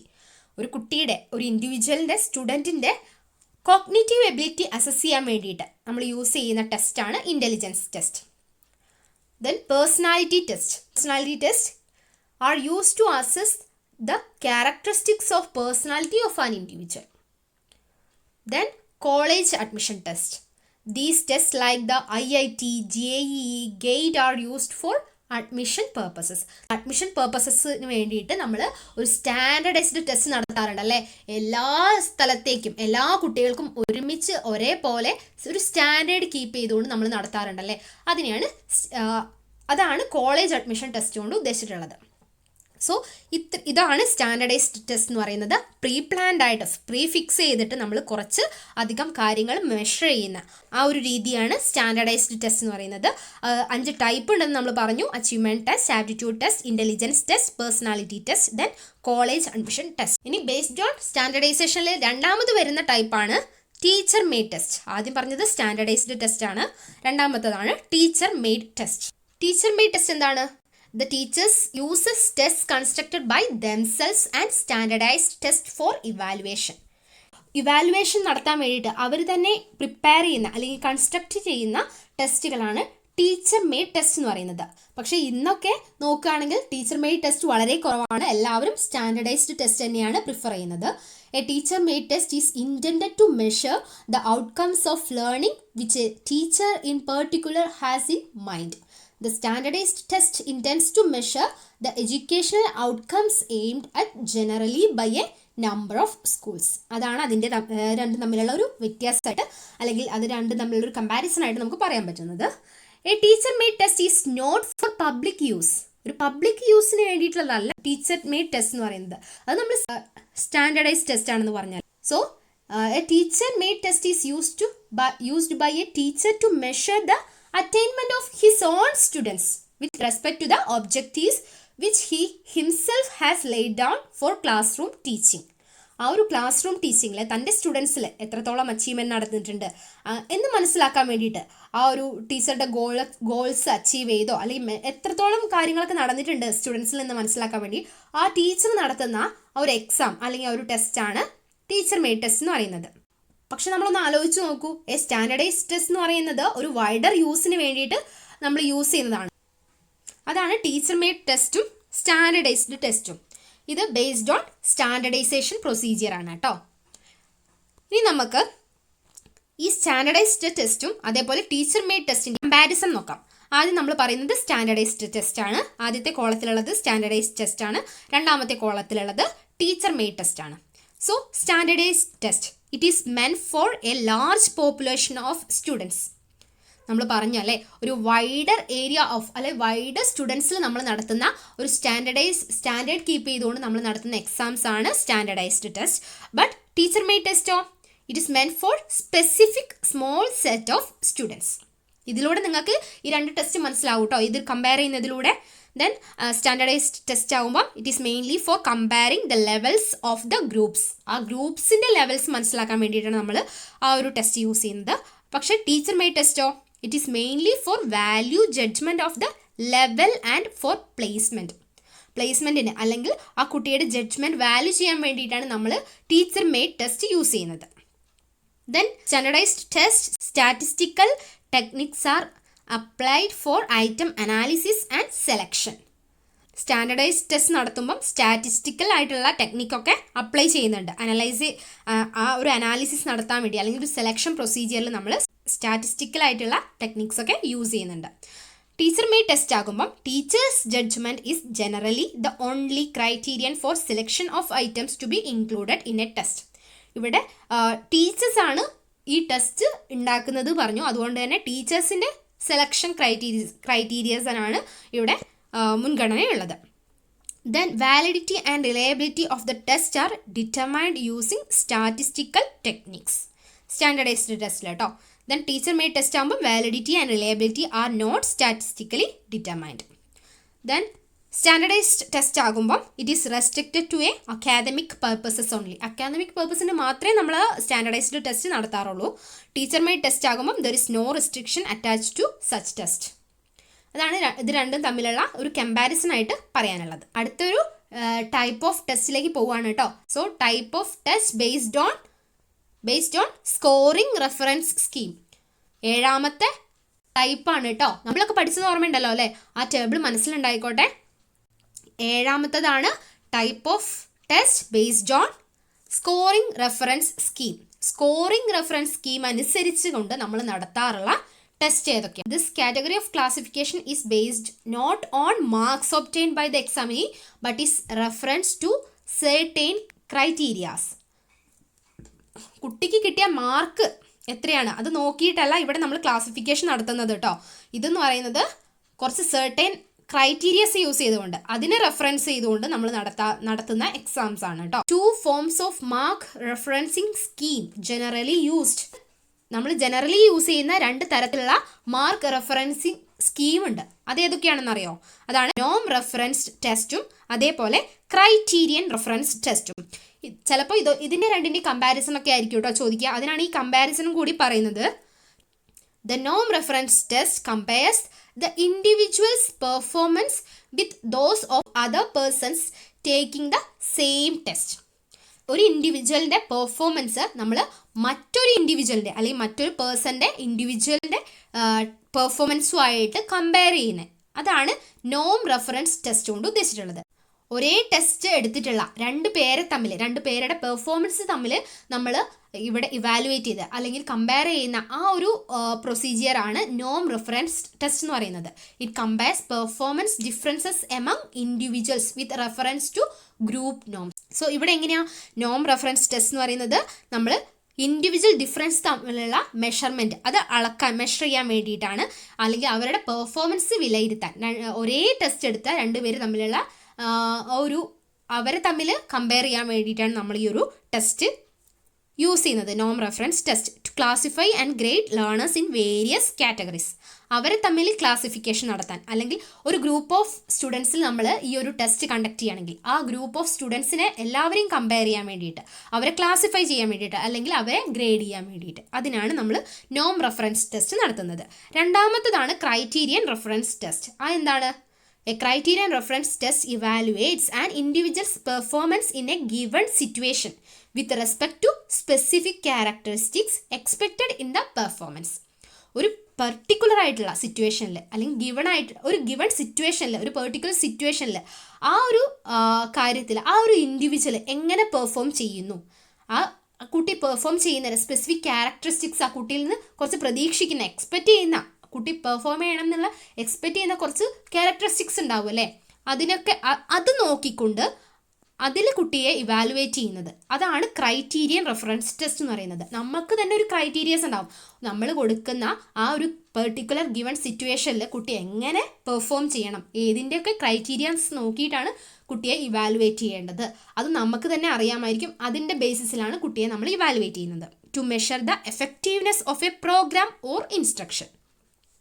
So here provides specific information on individual level of performance with respect to objectives. നമുക്ക് objectives ഉണ്ടാകും. ആ കുട്ടിയെ എന്തിൻ്റെ അടിസ്ഥാനത്തിലാണ് നമ്മൾ വിലയിരുത്തേണ്ടത്, ആ ക്രൈറ്റീരിയസ് ആണ് ഇവിടെ മുൻതൂക്കം കൊടുക്കുന്നത്. സോ അതാണ് ക്രൈറ്റീരിയൻ റെഫറൻസ് ടെസ്റ്റ്. ഇനി ഇതിൻ്റെ രണ്ടിൻ്റെയും ഒരു കമ്പാരിസൺ കൂടി നമുക്ക് നോക്കാം. ക്രൈറ്റീരിയൻ റെഫറൻസ് ടെസ്റ്റ് എന്ന് പറയുന്നത് main objective is to measure the effectiveness of a programme or instruction. ആ പ്രോഗ്രാമിൻ്റെ അല്ലെങ്കിൽ ആ ഒരു ഇൻസ്ട്രക്ഷൻ്റെ എഫക്റ്റീവ്നെസ് എത്രത്തോളം കുട്ടിയിലേക്ക് എത്തി അത് മനസ്സിലാക്കാൻ വേണ്ടിയിട്ടാണ് നമ്മൾ ആ ടെസ്റ്റ് നടത്തുന്നത്. പക്ഷേ നോം റെഫറൻസ് ടെസ്റ്റ് ആകുമ്പോൾ മെയിൻ ഒബ്ജക്റ്റീവ് എന്ന് പറയുന്നത് is to measure individual differences. ഒരു ഗ്രൂപ്പിലെ തന്നെയുള്ള കുട്ടികളെ ഗ്രേഡ് ചെയ്യാൻ അല്ലെങ്കിൽ അവരെ കമ്പയർ ചെയ്യാൻ വേണ്ടിയിട്ടാണ് നമ്മൾ നോം റെഫറൻസ് ടെസ്റ്റ് യൂസ് ചെയ്യുന്നത്. Then it provides specific information on individual levels of performance with respect to ഒബ്ജക്റ്റീവ്സിൻ്റെ ബേസിൽ ആ കുട്ടിയുടെ പെർഫോമൻസിൻ്റെ ലെവൽ എങ്ങനെയാണ്, ആ ഇൻഡിവിജ്വൽ ലെവൽസ് ഓഫ് പെർഫോമൻസ് എങ്ങനെയാണ്, അത് മനസ്സിലാക്കാൻ വേണ്ടിയിട്ട് സ്പെസിഫിക് ഇൻഫർമേഷൻ നമുക്കിവിടെ കിട്ടും ക്രൈറ്റീരിയൻ റെഫറൻസ് ടെസ്റ്റിൽ. നോം റെഫറൻസ് ടെസ്റ്റിലാണെങ്കിൽ it classify and grade learners in various categories. Then score of an individual can be interpreted individually. Criterion reference ടെസ്റ്റിൽ. നോം റെഫറൻസ് ടെസ്റ്റ് ആകുമ്പം the obtained scores compare with other students. ഇവിടെ നമ്മൾ കുട്ടികളെ compare ചെയ്യുന്നു. അവിടെയാണെങ്കിൽ നമ്മൾ ഇൻഡിവിജ്വലി ആയിട്ടാണ് കുട്ടികളെ ഇൻ്റർപ്രറ്റ് ചെയ്യുന്നത്. അവർക്ക് കിട്ടിയിട്ടുള്ള ആ ഒരു സ്കോർസ് എന്ന് പറയുന്നത് സ്കോർസ് വെച്ചിട്ട് അവരെ തന്നെ നമ്മൾ ജഡ്ജ് ചെയ്യുകയാണ്. അതേപോലെ ക്രൈറ്റീരിയൻ റെഫറൻസ് ടെസ്റ്റിൽ പേർപ്പസ് എന്ന് പറയുന്നത് not to classify and rank learners but to ensure development. കുട്ടിയുടെ ഡെവലപ്മെൻറ്റ് എത്രത്തോളം ഉണ്ട് അത് മനസ്സിലാക്കാൻ വേണ്ടിയിട്ട്, എൻഷുർ ചെയ്യാൻ വേണ്ടിയിട്ടാണ് നമ്മൾ ആ ഒരു ടെസ്റ്റ് കണ്ടക്ട് ചെയ്യുന്നത്. പക്ഷേ നോം റെഫറൻസ് ടെസ്റ്റ് ആണെങ്കിൽ നമ്മൾ കുട്ടിയുടെ ഒരു സെലക്ഷൻ പേർപ്പസിന് അവരെ ഗ്രേഡ് ചെയ്യാൻ, ക്ലാസിഫൈ ചെയ്യാൻ വേണ്ടിയിട്ടാണ് ആ ഒരു ടെസ്റ്റ് നടത്തുന്നത്. Test results are use to evaluate students performance level. കുട്ടിയുടെ പെർഫോമൻസ് ലെവൽ മനസ്സിലാക്കാൻ, ഇവാലുവേറ്റ് ചെയ്യാൻ വേണ്ടിയാണ് ക്രൈറ്റീരിയൻ റെഫറൻസ് യൂസ് ചെയ്യുന്നത്. Test results are used for making comparative decisions regarding individuals. കുട്ടിയുടെ ഓരോ കുട്ടികളെയും ഇവാലുവേറ്റ് ചെയ്ത് കമ്പയർ ചെയ്യാൻ വേണ്ടിയിട്ടാണ് നമ്മൾ നോം റെഫറൻസ് ടെസ്റ്റ് യൂസ് ചെയ്യുന്നത്. ക്രൈറ്റീരിയൻ റെഫറൻസ് ടെസ്റ്റ് ആകുമ്പം ടെസ്റ്റ് കൺസ്ട്രക്ടർ എന്ന് പറയുന്നത് is not concern with developing a test to maximise the variability of the test scores, but നോം റെഫറൻസ് ടെസ്റ്റ് ആകുമ്പം it is specifically constructed to maximise the variability of the test scores. ഇത് നിങ്ങൾ clear ആയിട്ട് പഠിക്കുക. ചിലപ്പം ചോദിക്കാൻ chance ഉണ്ട് criterion reference ടെസ്റ്റിൻ്റെയും നോം റെഫറൻസ് ടെസ്റ്റിൻ്റെയും കമ്പാരിസൺ. അതേപോലെ സ്റ്റാൻഡേർഡൈസ് ടെസ്റ്റിൻ്റെയും ടീച്ചർ മെയ്ഡ് ടെസ്റ്റിൻ്റെയും കമ്പാരിസൺ. ചാൻസ് ഉണ്ട് എന്നേ പറയുന്നുള്ളൂ കേട്ടോ. ഇനി നമുക്ക് അടുത്ത ഒരു ടൈപ്പ് ഓഫ് ടെസ്റ്റിലേക്ക് പോകാം. Based on type of test based on purpose. പർപ്പസിനെ ബേസ് ചെയ്തുകൊണ്ട് നമ്മൾ നടത്താറുള്ള ടെസ്റ്റ്. ഒരു 3 തരത്തിലുള്ള ടെസ്റ്റാണ് പറയുന്നത്. ഇവിടെയാണ് നമ്മൾ പഠിക്കുന്നത് achievement test, prognostic test and diagnostic test. പർപ്പസിനെ ബേസ് ചെയ്തുകൊണ്ട് നമ്മൾ നടത്താറുള്ള എക്സാംസ് അല്ലെങ്കിൽ ടെസ്റ്റാണ് അച്ചീവ്മെൻറ്റ് ടെസ്റ്റ്, അതേപോലെ ഡയഗ്നോസ്റ്റിക് ടെസ്റ്റ്, പ്രൊഗ്നോസ്റ്റിക് ടെസ്റ്റ് എന്നൊക്കെ പറയുന്നത്. എന്താണ് അച്ചീവ്മെൻറ്റ് ടെസ്റ്റ്? ഇത് പിന്നെയും പറയേണ്ട ഒരാവശ്യമില്ല, നിങ്ങൾക്ക് എല്ലാവർക്കും അറിയാം. ഒരു കുട്ടി എത്രത്തോളം അച്ചീവ് ചെയ്ത് കഴിഞ്ഞു അല്ലെങ്കിൽ ആ കുട്ടിയുടെ ഗ്രോത്ത് മനസ്സിലാക്കാൻ വേണ്ടിയിട്ട് നമ്മൾ നടത്താറുള്ള ടെസ്റ്റാണ് അച്ചീവ്മെൻറ്റ് ടെസ്റ്റ്. സിമ്പിളായിട്ട് നമുക്ക് അങ്ങനെ പറയാം അല്ലേ. സോ ഒരു ഇൻസ്ട്രക്ഷൻ കഴിഞ്ഞ് ആ ഇൻസ്ട്രക്ഷൻ നമ്മളിപ്പോൾ ഒരു ചാപ്റ്റർ പഠിച്ചു കഴിഞ്ഞാൽ ആ കുട്ടിക്ക് എത്രത്തോളം ആ ചാപ്റ്റർ മനസ്സിലായി കഴിഞ്ഞിട്ടുണ്ട്, അല്ലെങ്കിൽ ആ കുട്ടിക്ക് എത്രത്തോളം ആ ചാപ്റ്ററിൽ നമ്മൾ പഠിപ്പിച്ച ആ ഗോൾസൊക്കെ എത്തിയിട്ടുണ്ട് എന്ന് മനസ്സിലാക്കാൻ വേണ്ടിയിട്ട് നമ്മൾ നടത്തുന്ന എക്സാമാണ് അച്ചീവ്മെൻറ്റ് ടെസ്റ്റ് എന്ന് പറയുന്നത്. To measure knowledge, understanding, skills in a particular subject or group of subjects taught in schools. ആ സ്കൂൾസിൽ കണ്ടക്ട് ചെയ്യുന്ന കാര്യങ്ങൾ എത്രത്തോളം മനസ്സിലായിട്ടുണ്ട് നമുക്ക് മനസ്സിലാക്കാൻ വേണ്ടിയിട്ട് നടത്തുന്ന അല്ലെങ്കിൽ കുട്ടിക്ക് സ്വയം വിലയിരുത്താവുന്ന ഒരു ടെസ്റ്റാണ് അച്ചീവ്മെൻറ്റ് ടെസ്റ്റ് എന്ന് പറയുന്നത്. To assess the level of achievement of each students. Type of achievement test എന്ന് പറഞ്ഞാൽ സ്റ്റാൻഡർഡൈസ്ഡ് ടെസ്റ്റും ഉണ്ട്, ടീച്ചർ മെയ്ഡ് ടെസ്റ്റും ഉണ്ട്. നമ്മൾ നേരത്തെ പഠിച്ചു കഴിഞ്ഞു അല്ലേ. സോ നമുക്ക് 2 രീതിയിൽ അച്ചീവ്മെൻറ്റ് ടെസ്റ്റ് നടത്താം. എന്താണ് ഇനി ഡയഗ്നോസ്റ്റിക് ടെസ്റ്റ് എന്ന് പറയുന്നത്? Diagnostic test are those test designed to identify and investigate the difficulties, disabilities and inadequacies of pupils in specific fields before they become serious problems to themselves and teachers. അതായത് കുട്ടിയുടെ ഏത് ഏരിയയിലാണ് കുട്ടിക്ക് പ്രശ്നമുള്ളത് അത് നമ്മൾ മുൻകൂട്ടി മനസ്സിലാക്കുകയാണ്. ആ ഒരു ഏരിയയിൽ കുട്ടിക്ക് എന്താണ് പ്രോബ്ലം, കുട്ടിയുടെ ആ ഒരു ലേണിംഗ് ഡിഫിക്കൽട്ടി എവിടെയാണ്, അല്ലെങ്കിൽ കുട്ടിയുടെ ലേണിംഗ് പ്രോബ്ലം എന്താണ്, ഒരു ഗിവൺ പാർട്ടിൽ ആ കുട്ടിയുടെ ലേണിംഗ് പ്രോബ്ലം എവിടെയാണ്, അല്ലെങ്കിൽ കുട്ടിക്ക് ഏത് പാഠഭാഗം പഠിപ്പിച്ചപ്പോഴാണ് മനസ്സിലാക്കാഞ്ഞത്, അല്ലെങ്കിൽ എവിടെയാണ് കുട്ടിക്ക് ഇനിയും കാര്യങ്ങൾ മനസ്സിലാക്കാനുള്ളത്. ഇതൊക്കെ നമുക്ക് മനസ്സിലാക്കാൻ വേണ്ടിയിട്ട് നമ്മൾ നടത്തുന്ന ടെസ്റ്റാണ് ഡയഗ്നോസ്റ്റിക് ടെസ്റ്റ് എന്ന് പറയുന്നത്. എവിടെയാണ് കുട്ടികൾക്ക് മനസ്സിലാവാഞ്ഞത് ആ ഒരു ഭാഗം നമുക്ക് തന്നെ ക്ലിയർ ആക്കി റെമഡിയൽ ടീച്ചിങ് കൊടുക്കാൻ വേണ്ടി സാധിക്കും. അതേപോലെ കുട്ടിക്ക് ലേണിംഗ് ഡിഫിക്കൽട്ടീസ് എന്തൊക്കെയാണ്, ഇതൊക്കെ നമുക്ക് ഈ ഒരു ഡയഗ്നോസ്റ്റിക് ടെസ്റ്റിലൂടെ മനസ്സിലാക്കാൻ വേണ്ടി സാധിക്കും. ടൈപ്പ് ഓഫ് ഡയഗ്നോസ്റ്റിക് ടെസ്റ്റും ഉണ്ട്. അതായത് നമുക്ക് സ്റ്റാൻഡർഡൈസ്ഡ് ആയിട്ടുള്ള ഡയഗ്നോസ്റ്റിക് ടെസ്റ്റും ഉണ്ട്, അതേപോലെ എബിലിറ്റി ടെസ്റ്റ്, പ്രോസസ് ടെസ്റ്റ് ഉണ്ട്, achievement test, daily assessment test, ഇതൊക്കെ നമുക്ക് ടൈപ്സ് എന്ന് പറയാം കേട്ടോ. ഇനി പ്രൊഗ്നോസ്റ്റിക് ടെസ്റ്റ് പറയുന്നുണ്ട്. അത് predict future performance of individuals in particular area. അതങ്ങനെ നടത്താറില്ല. ബേസ്ഡ് ഓൺ പേർപ്പസ് നമുക്ക് മെയിനായിട്ട് 2 അച്ചീവ്മെൻറ്റ് ടെസ്റ്റും ഡയഗ്നോസ്റ്റിക് ടെസ്റ്റും അത്രേ ഉള്ളൂ കേട്ടോ. സോ ഇതാണ് 8ാമത്തത്. അത് അവിടെ നമ്പർ തെറ്റിപ്പോയതാണ്. 8ാമത്തതാണിത് ബേസ്ഡ് ഓൺ പേർപ്പസ്. അപ്പം പേർപ്പസിനെ ബേസ് ചെയ്തുകൊണ്ട് നമ്മൾ നടത്തുന്ന എക്സാംസ് ആണ് അല്ലെങ്കിൽ ടെസ്റ്റാണ് അച്ചീവ്മെൻറ്റ് ടെസ്റ്റ്, ഡയഗ്നോസ്റ്റിക് ടെസ്റ്റ്. ഈ 2 പഠിച്ചു വെച്ചാൽ മതി. സോ ഒന്നുകൂടി ഞാൻ ആ ടേബിളിലേക്ക് വരാം. ഇതാണ് ടേബിള്. നമ്മളിപ്പോൾ പഠിച്ചുകൊണ്ടിരിക്കുന്നത് എന്താണ് നിങ്ങൾക്ക് ഓർമ്മയുണ്ടോ? ടൂൾസ് ആയിരുന്നു നമ്മൾ പഠിച്ചുകൊണ്ടിരുന്നത്. ടൂൾസ് എന്ന് പറയുമ്പോൾ നമ്മൾ 6ാമത്തെ ടൂളായിട്ട് പഠിച്ചതായിരുന്നു ടെസ്റ്റ് എന്ന് പറയുന്നത്. ടെസ്റ്റിൻ്റെ ഡെഫിനീഷൻ പഠിച്ചു, മീനിങ് പഠിച്ചു, അതിൻ്റെ യൂസസ് പഠിച്ചു, പിന്നെ നമ്മൾ എത്ര ടൈപ്പ് ഓഫ് ടെസ്റ്റ് ഉണ്ടെന്ന് പഠിച്ചു. ഇതൊക്കെ നിങ്ങൾ ഓർക്കണം. ടെസ്റ്റ് എന്ന് പറയുന്ന ഒരു ടൂളിലാണ് നമ്മൾ പഠിച്ചത്. ആ ടൂളിൻ്റെ അതായത് ടെസ്റ്റിൻ്റെ ടൈപ്സ് ആണ് നമ്മൾ പഠിച്ചത്. ടൈപ്സ് പഠിക്കുമ്പം കുറേ അധികം ടൈപ്സ് ഉണ്ട്. അതായത് ബേസ്ഡ് ഓൺ ഒരു 8 കാര്യങ്ങളുണ്ട്. 8 കാര്യങ്ങൾ ബേസ് ചെയ്തുകൊണ്ടാണ് നമ്മൾ ഈ ടൈപ്സ് ഉണ്ടാക്കിയിട്ടുള്ളത്. First one type of test based on responses. റെസ്പോൺസസിനെ ബേസ് ചെയ്ത് നമ്മൾ 4 തരത്തിലുള്ള ടെസ്റ്റ് നടത്തും. അതേപോലെ type of test based on administrative conditions. Administrative conditions നോക്കിയിട്ട് നമ്മൾ 4 ടെസ്റ്റ് നടത്താറുണ്ട്. അതേപോലെ ടൈമിനെ ബേസ് ചെയ്തുകൊണ്ട് നമ്മൾ നടത്തുന്ന 2 ടെസ്റ്റ് പറഞ്ഞു. പിന്നെ മീഡിയം യൂസ്ഡ്, ഏത് തരത്തിലുള്ള മീഡിയം അല്ലെങ്കിൽ ലാംഗ്വേജ് യൂസ് ചെയ്തുകൊണ്ടാണ് അതിനെ നോക്കി നമ്മൾ നടത്തുന്ന ടെസ്റ്റ് ഏതൊക്കെയാണെന്ന് പറഞ്ഞു 3 ഉണ്ട്. അതേപോലെ ഐറ്റംസിനെ ബേസ് ചെയ്തുകൊണ്ട് നമ്മൾ നടത്തുന്ന എക്സാംസ് അല്ലെങ്കിൽ ടെസ്റ്റ്, അതാണ് 2 ഉള്ളത്. ദെൻ സ്റ്റാൻഡർഡൈസേഷൻ പ്രൊസീജിയർ നോക്കിക്കൊണ്ട് ബേസ് ചെയ്തുകൊണ്ട് നമ്മൾ നടത്തുന്ന ടെസ്റ്റാണ് സ്റ്റാൻഡർഡൈസ്ഡ് ടെസ്റ്റും ടീച്ചർ മെയ്ഡ് ടെസ്റ്റും. അത് 2 തമ്മിലുള്ള കമ്പാരിസണും നമ്മൾ പഠിച്ചു. Then type of test based on scoring reference scheme, അതിനെ നോക്കിയിട്ട് അത് നമ്മൾ പഠിച്ചു അല്ലേ. നോം റെഫറൻസ് ടെസ്റ്റും ക്രൈറ്റീരിയൻ റെഫറൻസ് ടെസ്റ്റും.